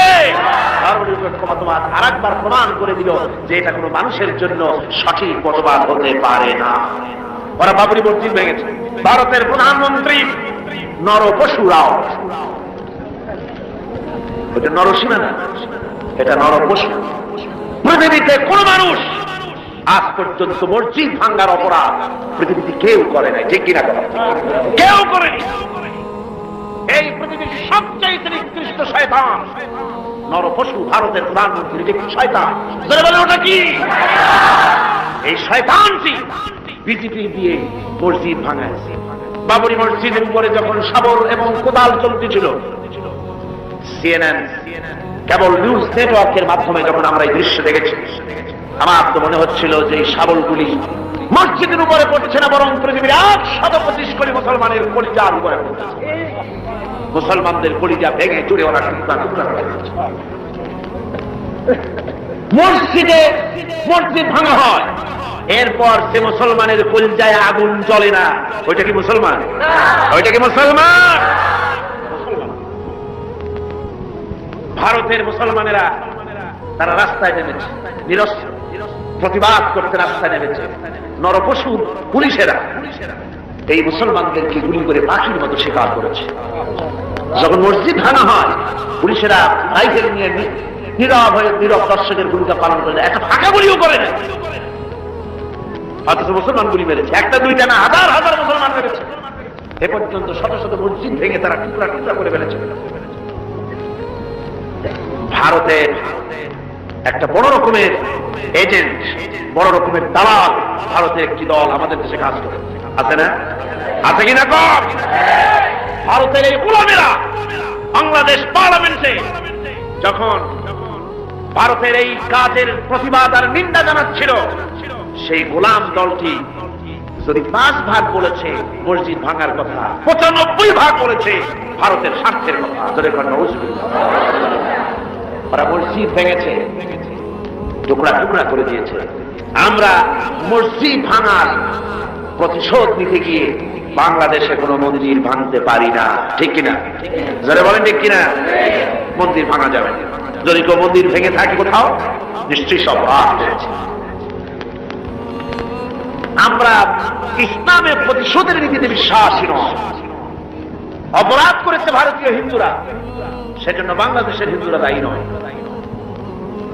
ভারতের বাবরি মসজিদ ভাঙার ব্যাপারে বাংলাদেশে বসবাসরত নাগরিক হিন্দুরা কিছুতেই দায়ী নয়, ঠিক কিনা?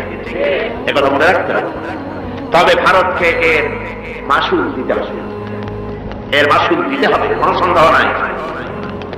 ভারত তাকে মনে রাখতে হবে, ভারত রাশিয়ার চাইতে শক্তিশালী নয়।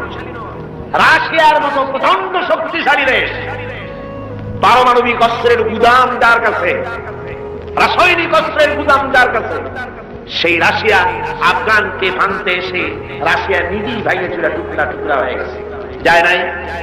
আজকে পবিত্র লাইলাতুল বারাত, আপনারা বিশ্বাস করুন, নরপশুরাও ভারতের বাবরি মসজিদকে যেভাবে ভেঙেছে, মসজিদের ইটগুলো যেভাবে টুকরা টুকরা করেছে, গোটা ভারত ইতিহাসে থেকে, মানচিত্র থেকে, পৃথিবীর মানচিত্র থেকে টুকরা টুকরা হয়ে বুঝে যাবে ইনশাআল্লাহ।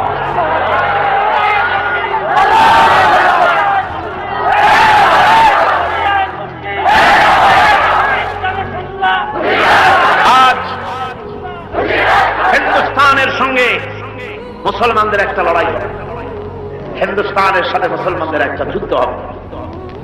এটা আমার কথা নয়, এটা বলেছেন বিশ্বনবী জনাব মুহাম্মদ রাসূলুল্লাহ সাল্লাল্লাহু আলাইহি ওয়াসাল্লাম। ইবনে মাজাহ শরীফের হাদিস।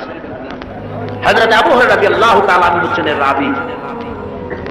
হযরত আবু হুরায়রা তিনি বলছেন রাসূলুল্লাহ সাল্লাল্লাহু আলাইহি ওয়াসাল্লাম বলেছেন, দুই শ্রেণীর লোক কিয়ামতে জাহান্নাম থেকে মুক্ত বলে ঘোষিত হবে। এক শ্রেণী হচ্ছে ওরা যারা ঈসা আলাইহিস সালামের সাথে থেকে দাজ্জালের বিরুদ্ধে যারা লড়াই করে শাহাদাত বরণ করবে, কিয়ামতের দিন আল্লাহ পাক তাদেরকে জাহান্নাম থেকে মুক্ত বলে ঘোষণা করবেন। দ্বিতীয় শ্রেণী রাসূলুল্লাহ বলছেন হিন্দুস্তানের সঙ্গে একটা জিহাদ হবে, ওই জিহাদে যারা শহীদ হবে কিয়ামতের দিন আল্লাহ পাক তাদেরকে জাহান্নাম থেকে মুক্ত বলে ঘোষণা করবেন। হযরত আবু হুরায়রা বলেছেন, এই হাদিস বর্ণনা করে তিনি বলেছেন, আল্লাহ যদি আমাকে সেই পর্যন্ত বাঁচায় রাখেন তাহলে হিন্দুস্তানের ওই লড়াইতে শরীক হয়ে আমি যদি শহীদ হতে পারি তাহলে কিয়ামতের দিন জাহান্নাম থেকে আমিও মুক্ত বলে আল্লাহর কাছে ঘোষিত হতে পারবো এবং মুক্ত হয়ে আমি মুক্তভাবে বিচরণ করতে পারবো। এই আশা তিনি পোষণ করে দুনিয়া থেকে বিদায় গ্রহণ করেছেন। সেই জিহাদ আজও হয়নি, ইতিহাসটা প্রমাণ করে না জিহাদ একটা হবে ভারতের সাথে। সেই জিহাদ বাংলাদেশের সেনাবাহিনী, বাংলাদেশের বিডিআর আর পুলিশ নয়, শুধু 11.5 কোটি তাওহীদি জনতা কাঁধে কাঁধ মিলিয়ে বাবরি মসজিদ ভাঙার প্রতিশোধ ভারতের কাছ থেকে কড়ায় গন্ডায় আদায় করে ছাড়বে ইনশাআল্লাহ।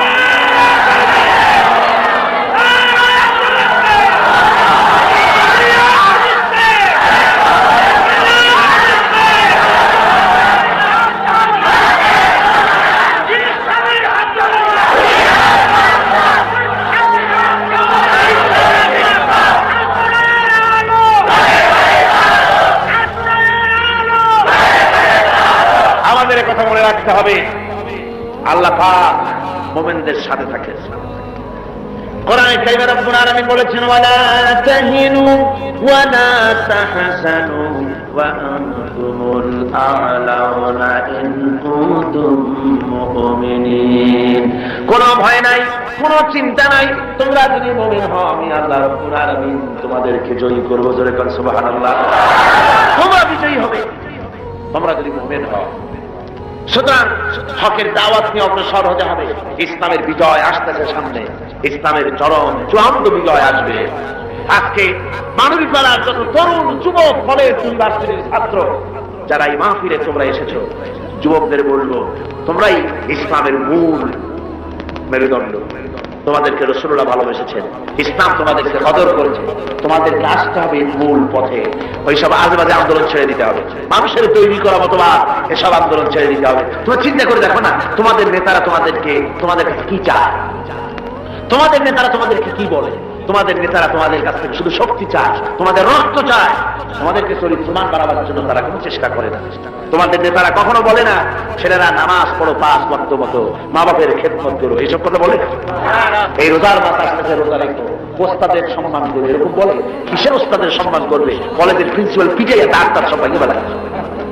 ঢাকা বিশ্ববিদ্যালয়ের প্রাক্তন ভাইস চ্যান্সেলর মনিরুজ্জামান মিয়া সাংবাদিক সাক্ষাৎকারে বলতেছিলেন দুঃখ করে, আমি বিশ্ববিদ্যালয়ের এমন এক জন্তু, আমার দাঁতও নাই, নখরও নাই, খালি বসে বসে মাইর খায়। আমরা বলেছি মাইর তো খাবি নি, মেহমান দাওয়াত দিয়ে নিজের পোশাক উন্না দিয়ে মাইর খাওয়ায়, মায়ের আপনি খাবেন না, খাবে না, এটা খাওয়া খুব স্বাভাবিক কথা। আদব শিক্ষা সেখানে দেওয়া হয়। তোমাদের নেতারা তোমাদেরকে আদব শিক্ষা দেয় না, তোমাদের হাতে টাকা দেয়, মদ, জুয়া, জেনা, ব্যভিচার ইত্যাদির জন্য তোমাদেরকে অস্ত্র দেয়, অন্যের সভাপণ্ড করার জন্য, অন্যের দল ভাঙার জন্য, এইসব করে তোমাদেরকে চরিত্রমান মানাবার জন্য তাদের কোনো প্রোগ্রাম নাই। কথা ঠিক কিনা? কথা ঠিক কিনা? এই জন্য যুবকদেরকে, তরুণদেরকে ফিরে আসতে হবে ইসলামের সুশীতল ছায়াতলে। এখানেই শান্তি, এখানেই মুক্তি, এখানেই নাজাত। চলে আসো এই ইসলামের দিকে, এই দাওয়াত নিয়ে ছড়িয়ে পড়ো। আজকে বসনিয়ার উপর অত্যাচার হয়েছে, বসনিয়ার মুসলমানরা মার খেয়েছে, আলজেরিয়ায় মার খেয়েছে, প্যালেস্টাইনে মার খেয়েছে। প্যালেস্টাইনের নো ম্যানস ল্যান্ডে, ইসরায়েল আর লুবনান এর মাঝখানে নো ম্যানস ল্যান্ডে প্রায় 500-এর মতো ফিলিস্তিনি মুসলমানেরা কষ্ট পাচ্ছে। মুসলমানেরা বিপদে পড়লে জাতিসংঘ দেখে না, আমেরিকাও দেখে না, ব্রিটিশও দেখে না, কেউ দেখে না। মুসলমান বিপদে পড়েছে, একটা কুত্তা বিড়ালের জীবনের যে দাম আছে মুসলমানদের দাম ওদের কাছে নাই। এইভাবে প্রতিপন্ন তারা করতেছে। আজ ভারতে মুসলমান নির্যাতিত, কাশ্মীরে নির্যাতিত, বার্মায় নির্যাতিত, সব জায়গায় মুসলমানদের উপর নির্যাতন চলছে। এই নির্যাতনের পর ইসলাম প্রতিষ্ঠিত হবে ইনশাআল্লাহ। আল্লাহ রাব্বুল আলামিন বলেন, হাবিব রে আপনি কাঁদেন কেন? আজকে তো আপনার কাঁদার দিন না। আমি আপনাকে মাকামে মাহমুদ দান করেছি, আমি আপনাকে কাউসার দান করেছি। আপনার আজকে সম্মানের দিন, মর্যাদার দিন, কাঁদেন কেন? আল্লাহর হাবিব বলবেন, রব্বুল আলামিন মাকামে মাহমুদ পেয়েছি, কাউসার পেয়েছি, কান্দি এই জন্য আমি দেখতে পাচ্ছি আবার সামনে দিয়া ফেরেশতারা আমার উম্মতগুলি জাহান্নামের দিকে নিয়ে যায়। আল্লাহ রাব্বুল আলামিন বলবেন, ও আমার হাবিব আমি আপনাকে ক্ষমতা দিলাম, আপনার জান্নাতি উম্মতগুলি আপনি বেছে নেন। আল্লাহর হাবিব তার জান্নাতের উম্মতগুলি বাঁচতে থাকবেন। হযরত আয়েশা বলেন, ইয়া রাসূলুল্লাহ কিয়ামতের ময়দানে লক্ষ কোটি কোটি মানুষের ভিতরে আপনার জান্নাতি উম্মত আপনি চিনবেন কি করে? হুজুর বলেন, আয়েশা কোন একটি ঘোড়ার কপাল যদি থাকে সাদা, এই সাদা কপালওয়ালা ঘোড়াটা যদি অসংখ্য ঘোড়ার ভিতরে যদি হারিয়ে যায়, তাহলে সাদা কপালওয়ালা ঘোড়ার মালিক তার ঘোড়াকে পাবে কিনা বলো? হযরত আয়েশা বলেন, হুজুর অনায়াসে পাবে। আল্লাহ রাব্বুল আলামিনের হাবিব বলেন, আয়েশা রে কিয়ামতের ময়দানে আমার যে উম্মতেরা নামাজি ছিল, দিনদার ছিল, ফরজগার ছিল, দুনিয়ার বুকে ঈমান নিয়ে যারা চলাফেরা করেছে, আমার দিন কায়েমের আল্লাহর দিনের জন্য যারা কাজ করেছে, ওদের চেহারা নূর চমকাতে থাকবে, ঈমানের নূর কিয়ামতের দিন চমকাতে থাকবে। সেই ঈমানের নূর দেখে দেখে আমি আমার জান্নাতি উম্মতগুলি আমি বেছে নেব। নবীজি বলেছেন, কন্যার পিতাদেরকে গালি দিও না। অনেকে টিটকারি করে, বারবার মেয়ে হয় ছেলে একটাও হয় না, সেজন্য টিটকারি বটকারি করে।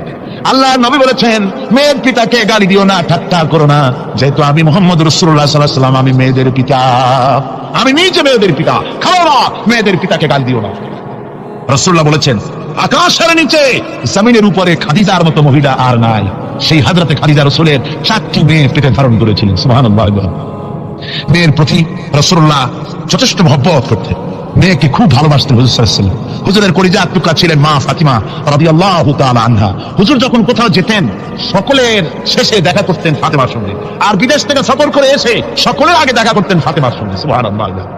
রাসূলুল্লাহ বলেছেন, তোমরা যখন বাজারে যাবে বা ব্যবসা করতে যাবে বা বিদেশে যাবে, আসার সময় যে সব হাদিয়া নিয়ে আসো, আমরা যখন বাইরে যাই, বাজারে যাই, কিছু হাদিয়া আনি না, জামা কাপড় চকলেট ইত্যাদি আমরা আনে থাকি। রাসূলুল্লাহ বলেছেন, হাদিয়াগুলি তোমরা যারা বিদেশে যাও, বাজারে যাও, হাদিয়া আনবে, আর এনে ঘরের মধ্যে ঢুকে তা শুরু করবে মেয়েকে দিয়ে। প্রথমে দেবে মেয়েকে। সুবহানাল্লাহ। মেয়ের মর্যাদা ইসলামে সব চাইতে বেশি। কোন যুগে? যে যুগে মেয়ে হলে পরেই মাটির নিচে ফেলে রাখতো, আছাড় মেরে মেরে ফেলে দিত। কোন অপরাধে তাদেরকে হত্যা করা হলো, আল্লাহ পাক কোরআনে কারীমের মধ্যে বলেছেন তাদের অপরাধ আর কিছু না, তারা নারী, এই জন্য তাদেরকে মেরে ফেলা হতো। রাসূলুল্লাহ তাদের ইজ্জত দিলেন। সুবহানাল্লাহ। রাসূলুল্লাহ সম্মান দিলেন, ইজ্জত দিলেন তাদেরকে। কন্যা হিসাবে নারীর এই মর্যাদা। ফাতেমাকে রাসূল এত ভালোবাসতেন, ইন্তেকালের সময় হযরত ফাতেমা কাঁদতে কাঁদতে বেহুশ হয়ে যাওয়ার উপক্রম হয়ে গেছে। রাসূলুল্লাহ হযরত ফাতেমাকে ইশারা দিলেন, হযরত ফাতেমা তার কান নিয়ে রাসূলুল্লাহর মুখের কাছে লাগাই দিলেন। আল্লাহ নবী কি যেন বললেন কানে কানে, হযরত ফাতেমার কান্না বন্ধ হয়ে গেল।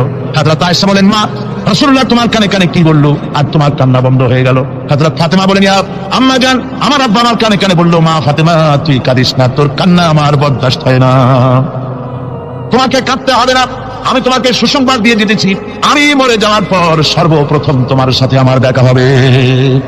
রাসূলুল্লাহর এই ভবিষ্যৎবাণী হযরত ফাতেমা বুঝতে পেরেছেন যে হুজুরের ইন্তেকালের পরে আমার বেশি দেরি হবে না, আমিও তাড়াতাড়ি হুজুরের সাথে শামিল হতে পারবো। হুজুরের ইন্তেকালের 6 মাস পরেই হযরত ফাতেমা রাদিয়াল্লাহু তাআলা আনহা ইন্তেকাল করেছেন। কন্যা হিসাবে নারীর মর্যাদা ইসলাম অনেক অনেক গুণ বাড়িয়ে দিয়েছে। এই কন্যা শিশু কৈশোর যৌবন পেরিয়ে যখন যৌবনে তার বিয়ে হয়ে যায়, আল্লাহ রাব্বুল আলামিন তখন বলেন, ومن آياته أن خلق لكم من أنفسكم أزواجا لتسكنوا إليها وجعل بينكم مودة ورحمة। আল্লাহ পাক বলেন, আমার নিদর্শনের ভিতরে এত একটি নিদর্শন যে আমি তোমাদের থেকে তোমাদের জোড়া তৈরি করেছি, তোমাদের স্ত্রীদেরকে তৈরি করেছি, তোমাদের সাথে তোমাদের স্ত্রীর ভালোবাসা সৃষ্টি করেছি, মহব্বত সৃষ্টি করেছি। এই মহব্বত আমি আল্লাহ তৈরি করেছি। আর যখন বুড়ো হয়ে যায় মানুষ, স্বামী স্ত্রী যখন বুড়ো আর বুড়ি হয়, তখন আর ভালোবাসা থাকে না, তখন ওই ভালোবাসা সরিয়ে দেওয়া তার করুণায় আমি আল্লাহ পরিণত করে দেই। বুড়ার জন্য তখন বুড়ি ছাড়া আর উপায় নাই, বুড়িরও আর বুড়া ছাড়া উপায় নাই। তখন ভালোবাসা কোনো বিশেষ কোন অক্ষণীয় ভালোবাসা নয়, তখন একের উপরে অন্য একদম নির্ভরশীল হয়ে পড়ে। আল্লাহ পাক বলেন, এই অবস্থা আমি আল্লাহ সৃষ্টি করে দেই। সুবহানাল্লাহ। স্ত্রীকে রাসূলুল্লাহ কত ভালোবাসতেন। আল্লাহ নবী বলেছেন, আমার কাছে 3টা জিনিস প্রিয়, একটা হচ্ছে সুগন্ধি, একটা হচ্ছে নামাজ, আরেকটা হচ্ছে স্ত্রী। সুবহানাল্লাহ। স্ত্রী আমার কাছে প্রিয়। হুজুর বলেছেন, তোমাদের মধ্যে সেই ব্যক্তি উত্তম যে ব্যক্তি তার স্ত্রীর কাছে উত্তম, আমি আমার স্ত্রীদের কাছে উত্তম ব্যক্তি। সুবহানাল্লাহ। রাসূলুল্লাহ স্ত্রীকে কত ভালোবাসতেন। বিশ্বনবী রাজনৈতিক কর্মকাণ্ড চালাচ্ছেন, যুদ্ধের দামামা বাঁচতেছে, চতুর্দিকে কত অশান্তি, সবকিছু চলছে, স্ত্রীর হক আদায় করতে ভুলে যাননি। রাতের বেলায় হযরত আয়েশার বয়স কম, তাকে নিয়ে রাসূলুল্লাহ একটু সুযোগ পেয়েছেন, বলছেন আয়েশা সব তো ঘুমিয়ে, চলো আমরা একটু দৌড়াই। বলছে দূর একটা জিনিস দেখা যায়, দৌড় দাও দেখি কে আগে যায়। দুজনে দৌড় প্রতিযোগিতা করলেন। দৌড় প্রতিযোগিতায় হযরত আয়েশা ফার্স্ট হলেন, হুজুর পিছনে পড়ে গেলেন। হযরত আয়েশা খুব আনন্দ করলেন যে আপনি কিন্তু আমার সাথে দৌড়ে পারলেন। পরবর্তী কিছু কাল যাওয়ার পর হযরত আয়েশা বলেন, হুজুর আজকে আবার বললেন যে চলো আয়েশা একটু দৌড়াই। হযরত আয়েশা বলছেন যে সেদিনের তুলনায় আমার শরীর একটু, আমি মুটিয়ে গেছি, শরীরটি স্থূল হয়েছে, আমি আজকে দৌড়ালাম কিন্তু পারলাম না, রাসূল আগে চলে গেলেন। আমি হাঁপাতে হাঁপাতে যখন হুজুরের কাছে চলে গেছি, হুজুর তখন মুস্কি হেসে আমাকে বললেন, আয়েশা ওই সেই দিনের জবাব আজকে দিয়ে দিলাম। সুবহানাল্লাহ বিহামদিহি, সুবহানাল্লাহ বিহামদিহি। বিশ্ব নবী কত বড় আদর্শ বিশ্ব মানবতার জন্য। তিনি বলেছেন, আরাফাতের ময়দানে রাসূলুল্লাহ বলেছেন, তোমরা যেমন পড়বে তোমার স্ত্রীদেরকে তেমন পড়াবে, তোমরা যেমন খাবে তোমার স্ত্রীদেরকে তেমন খাওয়াবে, স্ট্যান্ডার্ড মেনটেন করবে। তুমি ভালো দামের কাপড় পরবে, স্ত্রীকে খারাপ দিবে তা নয়, অধিকার দুজনেরই সমান, স্বামী এবং স্ত্রী সমান অধিকার। কিন্তু আমরা তা বুঝতে পারি না, বুঝতে চাই না। আমরা অনেকে মনে করেছি বিয়ে যখন করছি তখন আমি তো নওয়াবজাদা রাসূলুল্লাহ খান আর বউ তো কিনা দাসী। না, সে কিন্তু দাসী নয়, তার মর্যাদা আছে, তার সম্মান আছে, তার সম্মান আপনাকে দিতে হবে। রাসূলুল্লাহ দিয়েছে, আপনাকেও দিতে হবে। রান্না বান্না হতে দেরি হয়, কত গালাগালি শুনতে হয় নারীকে। আল্লাহর নবীর স্ত্রী হযরত আয়েশা বলেছেন, আল্লাহর নবী পাস করে মানুষের সঙ্গে কথা বলে রাষ্ট্রীয় দায়িত্ব পালন করে ঘরের ভিতরে এসে যখন দেখেছেন রান্না হতে দেরি আছে, রাসূলুল্লাহ বিরক্ত হন নাই, ভ্রু কুঞ্চিত করেন নাই, চোখ মোটা করেন নাই, আমাকে কোনো কথা শোনান নাই, বরং আমার কাছে বসে রান্নায় আমাকে সহযোগিতা করেছেন। সুবহানাল্লাহ বিহামদিহি। এই হলো আল্লাহর রাসূল, এই হলো বিশ্ব নবী। স্ত্রীর সঙ্গে কি মহব্বত! সুবহানাল্লাহ বিহামদিহি। হুজুর মহব্বত করতে স্ত্রীদেরকে। রাসূলুল্লাহর ঘরে দৌলত ছিল না, কিন্তু মহব্বত দিয়ে ভরা ছিল ঘরটা। হুজুরের ঘরে ফ্রিজ নাই, এসি নাই, হুজুরের ঘরে কার্পেট নাই, হুজুরের ঘরের মধ্যে জাফির নাই, তোশক নাই, বড় বড় কম্বল নাই, আরামের কোনো জিনিস নাই, মডার্ন ইকুইপমেন্টস কিচ্ছু নাই, দৌলত নাই, কিন্তু মহব্বত দিয়ে ঘরটা ভরা। হযরত আয়েশা বলেছেন, যখন আমি পানি পান করে গ্লাস রেখে দিতাম, আল্লাহর নবী তখন গ্লাসের সেই জায়গায় ঠোঁট লাগাতেন যেখানে আমি ঠোঁট লাগায় পানি পান করেছি। আমি গোশত চিবোতাম, রাসূলুল্লাহ আমার হাত থেকে গোশত টুকরা নিয়ে সেই জায়গায় চিবোতেন যেখানে আমি চিবোয়েছি। সুবহানাল্লাহ। আমার ভাইরা, রাসূল তার স্ত্রীদেরকে মহব্বত করতেন, স্ত্রীরাও রাসূলকে মহব্বত করতেন দারুণ ভাবে। একবার হযরত আয়েশা সিদ্দিকা রাদিয়াল্লাহু তাআলা আনহা হুজুরকে গোসল করাতেছিলেন, মাথার উপরে পানি ঢালতেছেন, হুজুর একটা চোখের উপরে বা একটা তক্তার উপরে বসে আছেন। গোসলের পানির ভিতরে রাসূলুল্লাহ দেখতে পেলেন রক্তের মতো কি যেন প্রবাহিত হয়ে যাচ্ছে। হুজুর জিজ্ঞেস করেন, আয়েশা রে, পানির ভিতরে রক্তের মতো কি দেখা যায়? হযরত আয়েশা বলেন, হুজুর আপনি যখন বসেছিলেন অসতর্ক মুহূর্তে তক্তার নিচে আমার একটা আঙ্গুল পড়েছিল, পায়ের আঙ্গুলটা ফেটে বোধহয় রক্ত বেরোতেছে। রাসূলুল্লাহ তাড়াতাড়ি করে উঠলেন আর ওই আঙ্গুলকে ব্যান্ডেজ করে দিলেন। রাসূলুল্লাহ বললেন, আয়েশা রে, আঙ্গুল ফেটে গেছে, একটু আহারহু পর্যন্ত করলে না, এতক্ষণ তুমি কষ্ট করলে কেন? হযরত আয়েশা বলেন, ইয়া রাসূলুল্লাহ, ওটা তো একটা পায়ের আঙ্গুল, আয়েশার কলিজাটা ফেটে যদি রক্ত বেরোতো রাসূলুল্লাহকে উঠতে বলতে আমি পারতাম না। কি মহব্বত রাসূলের সাথে। হযরত আয়েশা বলেন, রাসূল সাল্লাল্লাহু আলাইহি ওয়াসাল্লাম স্ত্রীদেরকে এত ভালোবাসতেন, আমাদের ঘরে গোশত টোস্ত তেমন রান্না বান্না খুব কম হতো। গোশত রান্না হবে কি, মাসের পর মাস চলে গেছে রাসূলের বাড়িতে। হুজুর স্ত্রীরা বলেছেন, আমাদের ঘরে চুলে আগুন জ্বলে নাই, একটু শুকনা রুটি, একটু শুকনা খেজুর আর একটু পানি খেয়ে আমাদের জীবন চলেছে, এরকমের অবস্থা হয়েছে।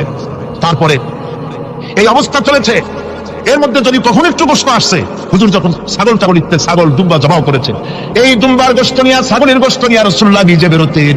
হযরত খাদিজার বান্ধবী কোথায় আছে খুঁজে ওই বান্ধবীর কাছে গোশত পৌঁছে দিয়ে আসতে। হযরত আয়েশা বলেন, একদিন আমার ঘুম ভেঙে গেল, দেখি হুজুর আমার কাছে নাই, গেলেন কোথায়? খুঁজতে খুঁজতে যায় দেখি মসজিদ নববীর ভিতরে হুজুর হাত তুলে বসে আছেন, মোনাজাত করতেছেন। আমি পেছনে গিয়ে হাত তুললাম, আমি শুনতে পাচ্ছি নবীজি দোয়া করছেন রব্বুল আলামিন। কিয়ামতের ময়দানে যেদিন সন্তান তার পিতাকে ভুলে যাবে, মা তার সন্তানকে হারায় ফেলবে, ওই কঠিন হাসরের ময়দানে আমি যেন আমার খাদিজাকে হারাইয়া না যাই। মুনাজাতের শেষে হযরত আয়েশা বলেন, ইয়া রাসূলুল্লাহ, খাদিজার কথা আপনার এত কেন বারবার মনে পড়ে?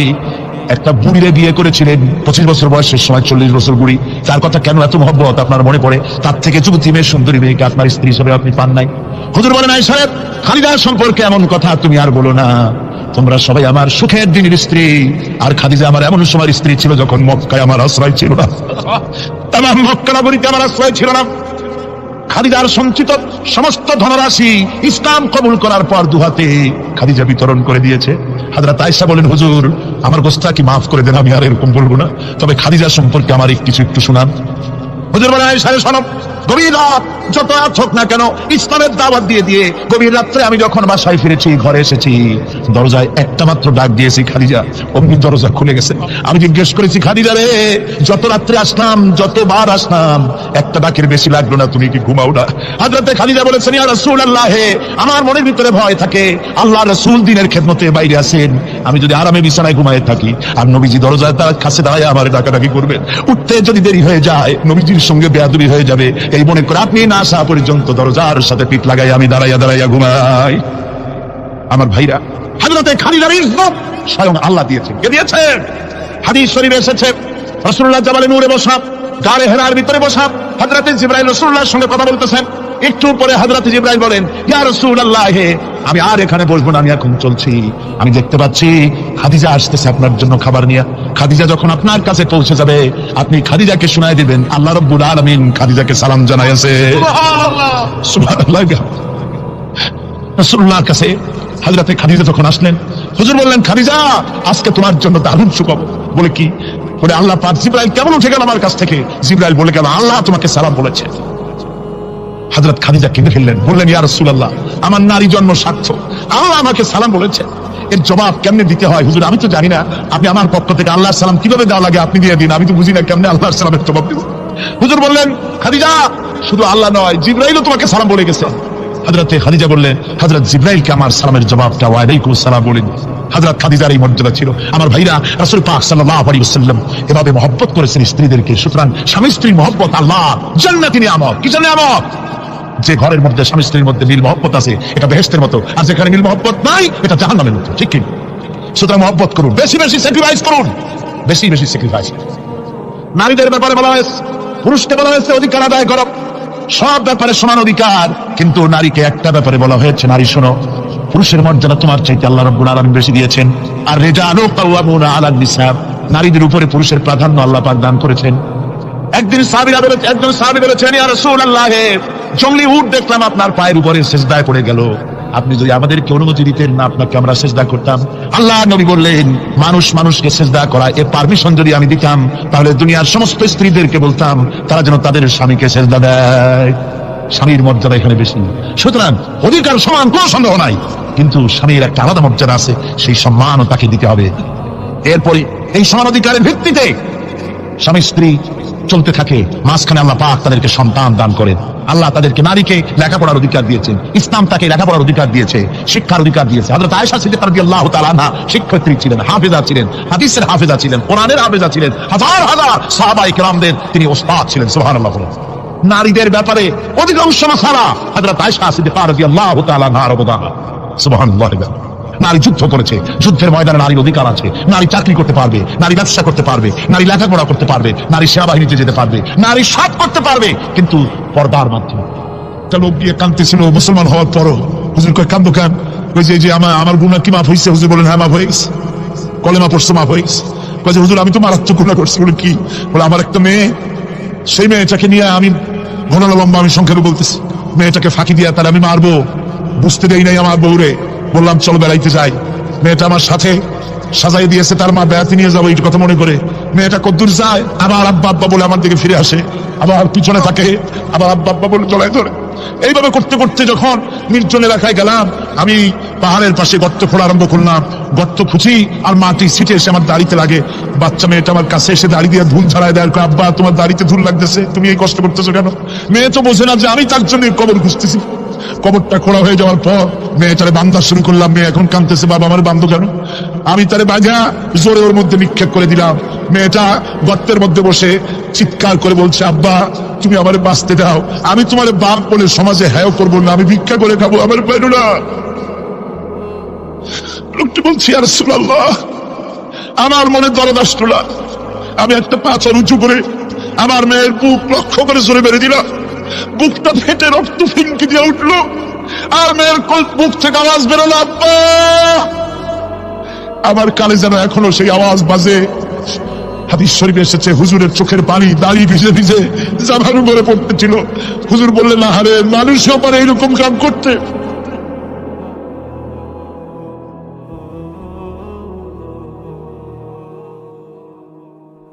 পৃথিবীতে নারীর যখন কোনো সম্মান ছিল না, মর্যাদা ছিল না, সেই সময় আমার রাসূল, আমার বিশ্বনবী নারীদেরকে সম্মানের হাত ধরে গর্তের ভিতর থেকে উঠাইয়া রানীর সিংহাসনে বসায় দিলেন। সুবহানাল্লাহ, মায়ের মর্যাদা দিয়ে দিলেন। সুবহানাল্লাহ, নারীরা আমাদের মায়ের জাত, নারীরা আমার কিয়ের জাত? মায়ের জাত। আমার মা বোনেরা, তোমাদের সম্মান কত তোমরা জানো না। আমরা পুরুষ, আমাদের পায়ের তলে জুতা, আর তোমরা আমাদের মায়ের জাত, তোমরা নারী, তোমাদের পায়ের তলে আল্লাহর জান্নাত, আল্লাহর ব্যস্ততা তোমাদের পায়ের তলে। এই সম্মান আল্লাহ তোমাদের দিয়েছে, নবী দিয়েছেন। সুবহানাল্লাহ। কর ভাইরা আমার, অধিকার ইসলাম দিয়েছে। বিবাহ যখন হয়, এই বিবাহের সময় এজেন্ট আনতে হয়। আর বিবাহ হচ্ছে বিবাহ বৈঠক, এজেন্ট আনার জন্য ওই যে কি জানি কয়, ম্যারেজ রেজিস্টার বা মূল বিষয়ে কার অনুমতি আগে নেয়? বলেন কার অনুমতি? তাহলে অধিকার ইসলাম পুরুষে দিল না মেয়ে লোকে দিল? আচ্ছা, মেয়ে লোকের কাছে যাও, মেয়েটাকে জিজ্ঞেস করো সেই বিবাহে রাজি আছে কিনা। সুবহানাল্লাহ পড়ে, এই বিবাহে রাজি আছে কিনা জিজ্ঞেস করো, তার অধিকারই বেশি। এরপরে এই বিবাহে করার ব্যাপারে কত বৈষম্য। আজ বিবাহ করতে গেলে যৌতুকের প্রথা এসেছে। রাসূলুল্লাহ যৌতুক দিয়েছিলেন, ওটা যৌতুক না, ওটা উপহার, ওটা হাদিয়া। রাসূলুল্লাহ তোহফা দিয়েছিলেন হুজুরের জামাই। সুবহানাল্লাহ, কি জামাই! এক জামাই তো জিন্নুর আইন, যাকে ফেরেশতারা পর্যন্ত লজ্জা করতো যারা দেখে, হযরত ওসমান রাদিয়াল্লাহু তাআলা আনহু। আরেকজন হযরত আলী কাররামাল্লাহু ওয়াজহাহু। হযরত আলী, যার সম্পর্কে রাসূল পাক সাল্লাল্লাহু আলাইহি ওয়াসাল্লাম যাকে কত সম্মান দিয়েছেন, কত মর্যাদা দিয়েছেন, এই হলো হযরত আলী, হুজুরের জামাই। আনা মাদিনাতুল ইলম ওয়া আলিউম বাবুহা, আমি হলাম জ্ঞানের রাজ্য, আর আলী হলো সেই রাজ্যে প্রবেশের দরজা। সুবহানাল্লাহ। ভাইরা, এই হলো জামাই। আর মেয়ে খাতুনে জান্নাত, বিনতে রাসূল, বেহেশতের সমস্ত রমণীদের সরদারিনী মা ফাতিমাতুজ জাহরা রাদিয়াল্লাহু তাআলা আনহা। কি উপহার দিলেন বিয়েতে রাসূল! এই মেয়ে আর এই জামাই। উপহার হলো খেজুরের ছোবড়ার একটা তোষক, পানি উঠাবার জন্য একটা মশক, আর আতা পেশা একটা জাতা। এই হলো নবীর মেয়ে আর জামাইয়ের জন্য উপহার। রাসূলের প্রতি কি ভালোবাসা দেখেছেন হযরত উম্মে হাবিবা রাদিয়াল্লাহু তাআলা আনহা, আমাদের মা আবু সুফিয়ান রাদিয়াল্লাহু তাআলা আনহু, তার মেয়ে। তার কাছে আবু সুফিয়ান তখনও কাফের, সেই কুফরি হালতে মেয়ের ঘরে গিয়েছেন। যাওয়ার পরে হযরত উম্মে হাবিবা বাপ যখন বসতে গিয়েছেন, তখন উম্মে হাবিবা বলছেন যে আবা একটু দাঁড়ান। এই অবস্থায় দাঁড়াতে বলে বিছানাটা উল্টায়া দিয়া তারপর বললেন যে বসেন। বাপ মনে খুব দুঃখ পেলেন। আবু সুফিয়ান বললেন, মা উম্মে হাবিবা, আমি তোমার পিতা, আরো একটা বিছানা থাকলে তাই বিছায় দেওয়া উচিত ছিল, আর তুমি বিছানাটা উঠাইয়া তারপরে আমার খালি জায়গায় বসতে বললা, আমি তোমার ব্যবহারে আহত হলাম। হযরত উম্মে হাবিবা বলেন, আব্বা জান, নিশ্চয়ই আপনি আমার আব্বা, শ্রদ্ধেয় পিতা, কোনো সন্দেহ এতে নাই, কিন্তু আপনি একজন কাফের। আল্লাহর রাসূল যে বিছানায় বসেন, সেই বিছানা আমি একটা কাফেরকে বসতে দিতে পারি না। সুবহানাল্লাহ। তিনজনের দোয়া কবুল হবে আল্লাহর দরবারে। তার মধ্যে একজন হলেন মাজলুম ব্যক্তি, যে ব্যক্তি অত্যাচারিত, সে ব্যক্তি মুসাফির, প্রবাসী, তার দোয়া কবুল হবে। আর মা বাপ যদি সন্তানের জন্য দোয়া করে, ওই দোয়া আল্লাহ রাব্বুল আলামিনের দরবারে মঞ্জুর হয়ে যায়। আল্লাহ রাব্বুল আলামিন মা বাপ সম্পর্কে বলেন, মা বাবের জন্য আমার কাছে দোয়া করবি বান্দারা, আমার কাছে দোয়া করবি। দোয়াটা আল্লাহ পাক শেখাচ্ছেন, রব্বিরহামহুমা কামা রাব্বায়ানি সাগীরা। পড়েন সবাই, রব্বিরহামহুমা কামা রাব্বায়ানি সাগীরা। একটু জিকির করেন, লা ইলাহা লা ইলাহা ইল্লাল্লাহ, লা ইলাহা ইল্লাল্লাহ, লা ইলাহা ইল্লাল্লাহ, লা ইলাহা ইল্লাল্লাহ মুহাম্মাদুর রাসূলুল্লাহ। আমার ভাইরা, আল্লাহ পাক শিখাচ্ছে, বান্দা তোর মা বাপের জন্য আমার কাছে দোয়া কর। আল্লাহ রাব, আয় আমার প্রভু, আমার মা বাপ যেমন ছোটবেলায় আমাকে স্নেহের কোলে লালন পালন করেছে, আয় আমার আল্লাহ, তুমি আমার মা বাপকে তোমার রহমতের কোলে লালন পালন করো। আল্লাহ শিখাই দিয়েছেন। আমার ভাইরা, প্রত্যেক নামাজের পরে এই দোয়াটা ভুলে যাবেন না, ভুলে যাবেন, ভুলে যাবেন আমার ভাইরা। আমার ووصينا الإنسان بوالديه إحسانا حملته أمه كرها ووضعته كرها আল্লাহ পাক বলেন, আমি পৃথিবীর সমস্ত মানব মণ্ডলীকে উপদেশ দিয়েছি, মা বাপকে সম্মান করো, শ্রদ্ধা করো, তাদের উপকার করো। তার কারণ হলো তোমার মা তোমাকে গর্ভে ধারণ করেছে অত্যন্ত কষ্টের সাথে। আল্লাহ বলতেছেন, মা তোমাকে গর্ভ ধারণ করেছে অত্যন্ত কষ্টের সাথে, এরপরে তোমাকে ডেলিভারি করেছেন অত্যন্ত কষ্টের সাথে, তোমাকে ডেলিভারি করেছেন। গভীর রাত্রে মানুষ সব ঘুমিয়ে যায়, গর্ভবতী মা ঘুমাতে পারে না, সন্তান পেটের ভিতরে হাঁটু দিয়া গুতা মেরেছে, পা দিয়া লাথি মেরেছে। মা চরম শীতের রাত্রে, প্রচন্ড শীতের রাতে গায়ের লেপটা সরাই দিয়া মা একবারে দাঁড়ায় আর একবারে বসে, একবার দেওয়ালের সাথে হেলান দিয়া দাঁড়ায়, কষ্ট করে রাতটায় কাটায় দেয়। আবার সারাদিন সংসারের জন্য কাজ করেছেন, রান্না বান্না করেছেন, মা সকলকে খাওয়াইয়া মা শেষের দিকে খেতে গেছেন। যখন নিজে খেতে গেলেন, আবার ক্ষুধাত নিয়ে পেট ক্ষুধা নিয়ে খেতে বসেছেন, পেটের ভিতরে সন্তান লাথি মেরেছে, পেটের মধ্যে ঘুষা মেরেছে, হাঁটু দিয়া গুতা মেরেছে, বড় পেটে পেটের ভিতরে সন্তান গুতা মারলো হাঁটু দিয়া, মাথা দিয়া। মা ক্ষুধা রয়েছে, পেটে খেতে পারলেন না, বেদনা শুরু হয়েছে। খাবারের থালাটা ঠেলে দিয়ে মা দাঁড়ালেন, বসলেন, চোখের পানি ফেললেন। এভাবে করে মা একটা দুইটা দিন নয়, 10টি মাস পর্যন্ত সন্তানটাকে পেটের মধ্যে নিয়ে, একটা জীবিত মানুষ আর একটা জীবিত সন্তান পেটের মধ্যে নিয়ে নড়াচড়া করছেন, চলাফেরা করছেন। কিতাবের মধ্যে এসেছেন, রাতের বেলায় মা যে ঘুমাতে পারেন না সন্তানের নড়াচড়ার কারণে, রাতভর ইবাদত করলে যত সওয়াব পাওয়া যেত আল্লাহ ওই সওয়াব মায়ের আমলনামায় লিখে দেন। সন্তান পেটে থাকার কারণে খেতে পারে না, পেট ভরে ক্ষুধায় কষ্ট পায় মা, এই জন্য 10 মাস ধরে রোজা রাখলে যে সওয়াব হতো আল্লাহ রাব্বুল আলামিন মায়ের আমলনামায় রোজার সওয়াব লিখে দেন। 10 মাস পরে গেল, সন্তান ডেলিভারির সময় চলে এলো। মায়ের মন বিমর্ষ, সন্তান ডেলিভারি হবে, না জানি মরে যায় নাকি, না জানি অপারেশন লাগে নাকি, কি অবস্থা হবে। মা খেতে পারে না, মুখটা শুকায়া যায়। ডেলিভারির সময় যখন আসে, নবমের কাছ থেকে বিদায় নিয়ে যায়, স্বামীকে একান্তে গোপনে ডেকে নিয়ে বলে, প্রাণের স্বামী, দীর্ঘদিন একসঙ্গে ঘর কন্যা করেছি, অপরাধ হয়ে যেতে পারে, আমার মাফ করে দিও। আমার মনে হয় এবার আমি আর বাঁচবো না, সংসার থাকলো চাবি থাকলো সব বুঝে নাও, আমার মাফ করে দিও। মা চলে গেল সদিকা গৃহে, ক্লিনিকে চলে গেল, অপারেশন থিয়েটারে চলে গেল, অথবা ডেলিভারির জায়গায় চলে গেল। ডেলিভারি পেন শুরু হয়ে গেল, বেদনা শুরু হয়ে গেল। এক একটা বেদনা যেন মায়ের এক একটা মৃত্যু যন্ত্রণা শুরু হয়ে যায়। এমন যন্ত্রণা, প্রসব বেদনা দুনিয়ার ভুক্তভোগী মা ছাড়া আর কেউ জানে না। এই চরম বেদনার ভেতর দিয়ে, চরম কষ্টের ভিতরে মা যখন একটা বাচ্চা প্রসব করলো, জিহাদের ময়দানের মতো মা রক্তাক্ত হয়ে গেলেন, সন্তান দুনিয়া এলো। মা তখন অস্থির থাকেন, এত বড় বিরাট কষ্টের ভিতরে। আল্লাহ রাব্বুল আলামিন বলেন, সন্তান যখন ডেলিভারি হয়ে গেল, মায়ের মনের ভিতরে আমি তখন এই ফিলিংস, এই টেন্ডেন্সি জাগ্রত করে দিই, দেখ কি হয়েছে। মা তখন দেখতে চায় কি হয়েছে। মায়ের সামনে যখন এত কষ্টের, হৃদয় বিঙ্গলন, কলিজার 32টি নাড়ি ছেঁড়া যন্ত্রণার সন্তান যখন মায়ের চোখের সামনে আসে, আল্লাহ পাক বলেন, মা যখন তার ছেলের মুখের দিকে তাকায়, মেয়ের মুখের দিকে তাকায়, আল্লাহ বলেন 10 মাসের পেটে ধরা কষ্ট আর ডেলিভারির সব কষ্ট মায়ের মন থেকে মুছে ফেলে দেই। আল্লাহ রাব্বুল আলামিন বলেন, খবরদার দুনিয়ার মানুষ, এমন মায়ের সাথে নাফরমানি করবি না, এ মায়ের সাথে নাফরমানি করবি না, মাকে সম্মান করবি, মার কাছে দোয়া চাবি। দুনিয়ায় যদি সম্মান চাও, রিসপেক্ট চাও, মায়ের পায়ে ধরে কাঁদো। মায়ের জাতি অনেক সম্মান পায়। রাসূল করিম সাল্লাল্লাহু আলাইহি ওয়াসাল্লামকে প্রশ্ন করা হয়েছে, হুজুর খেদমত করবো কার? হুজুর কয় মায়ের। তারপরে কার? হুজুর কয় মায়ের। তারপরে কার? হুজুর বলেন মায়ের। তারপরে কার? তোমার পিতার। 3 গুণ, তোর মায়ের মর্যাদা 3 গুণ বেশি, তোর বাবার চাইতে মর্যাদা বেশি। সুবহানাল্লাহ পড়ে। আর আজকে ইসলামের ছাত্ররা তারা বলে যে ইসলাম নারীর অধিকার আদায় করে না, নারীর অধিকার ইসলাম দেয় নাই, তো কে দিয়েছে?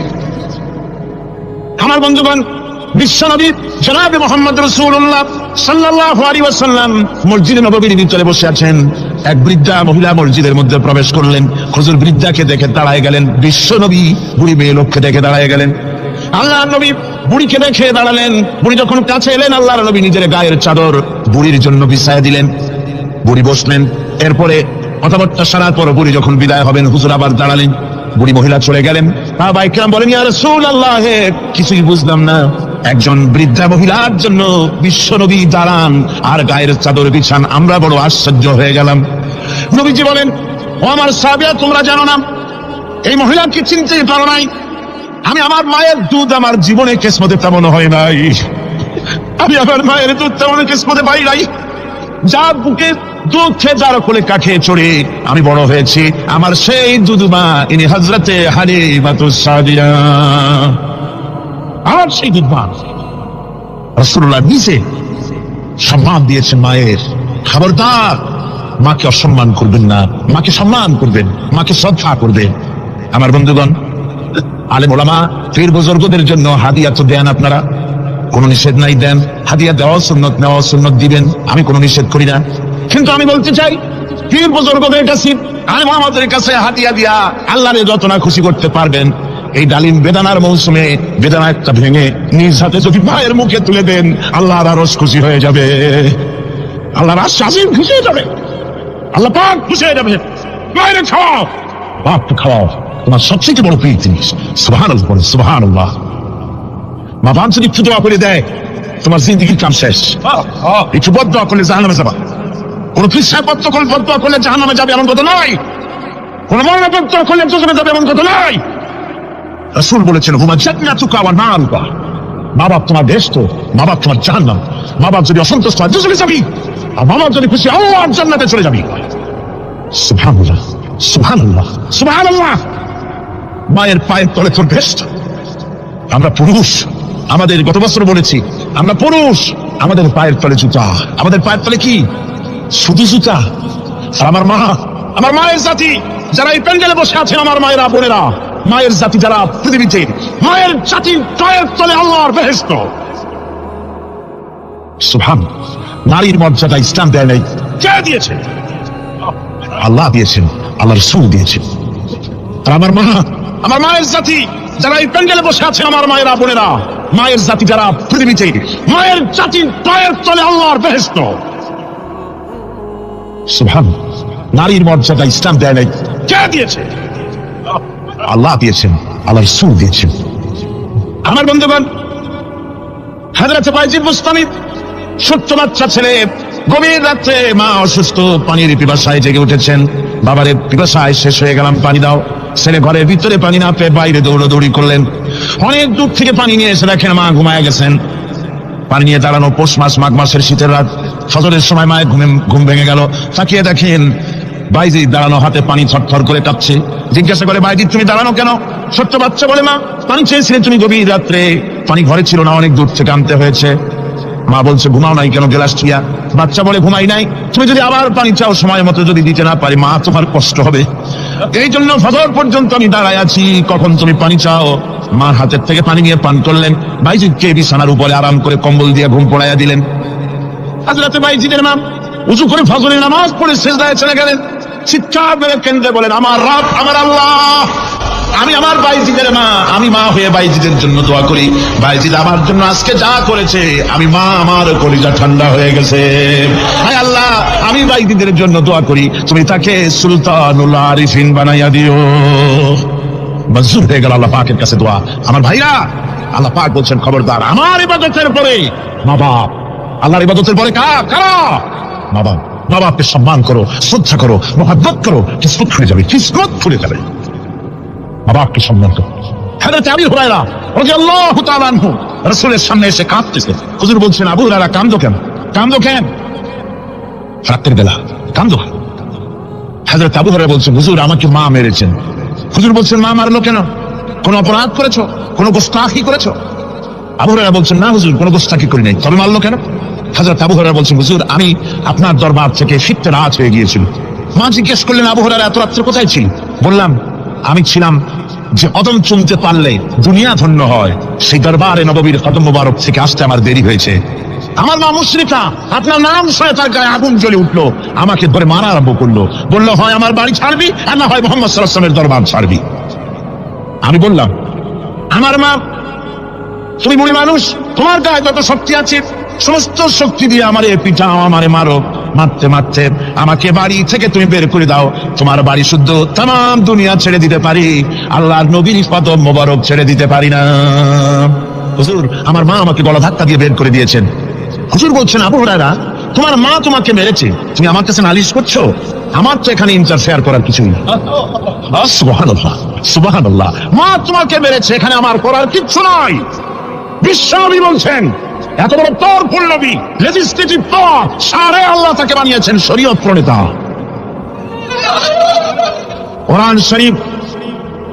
কোরআন শরীফে শুধু হালাল ও হারামের, হালাল এবং হারামের, বৈধ এবং অবৈধের সীমারেখা শুধু কোরআনই ঠিক করেন, রাসূলের জন্য আল্লাহ ছেড়ে দিয়েছেন।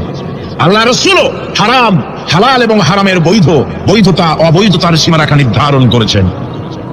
এত বড় ক্ষমতা, এত বড় পাওয়ারফুল বিশ্বনবী, তিনি বলছেন মা মেরেছে, আমার করার কিছু নাই। চিন্তা করেন কত বড় কথা, এ কথার লোড কত। হযরত আবু হুরায়রা বলেন, ইয়া রাসূলুল্লাহ, মা আমাকে মেরেছেন, আমি আল্লাহর নবীর কাছে মায়ের বিরুদ্ধে নালিশ করতে আসি নাই। বললেন, কেন এসেছো? হযরত আবু হুরায়রা বলেন, হুজুর এসেছি একটা কারণে, আমি জানি আল্লাহ নবী যদি আল্লাহ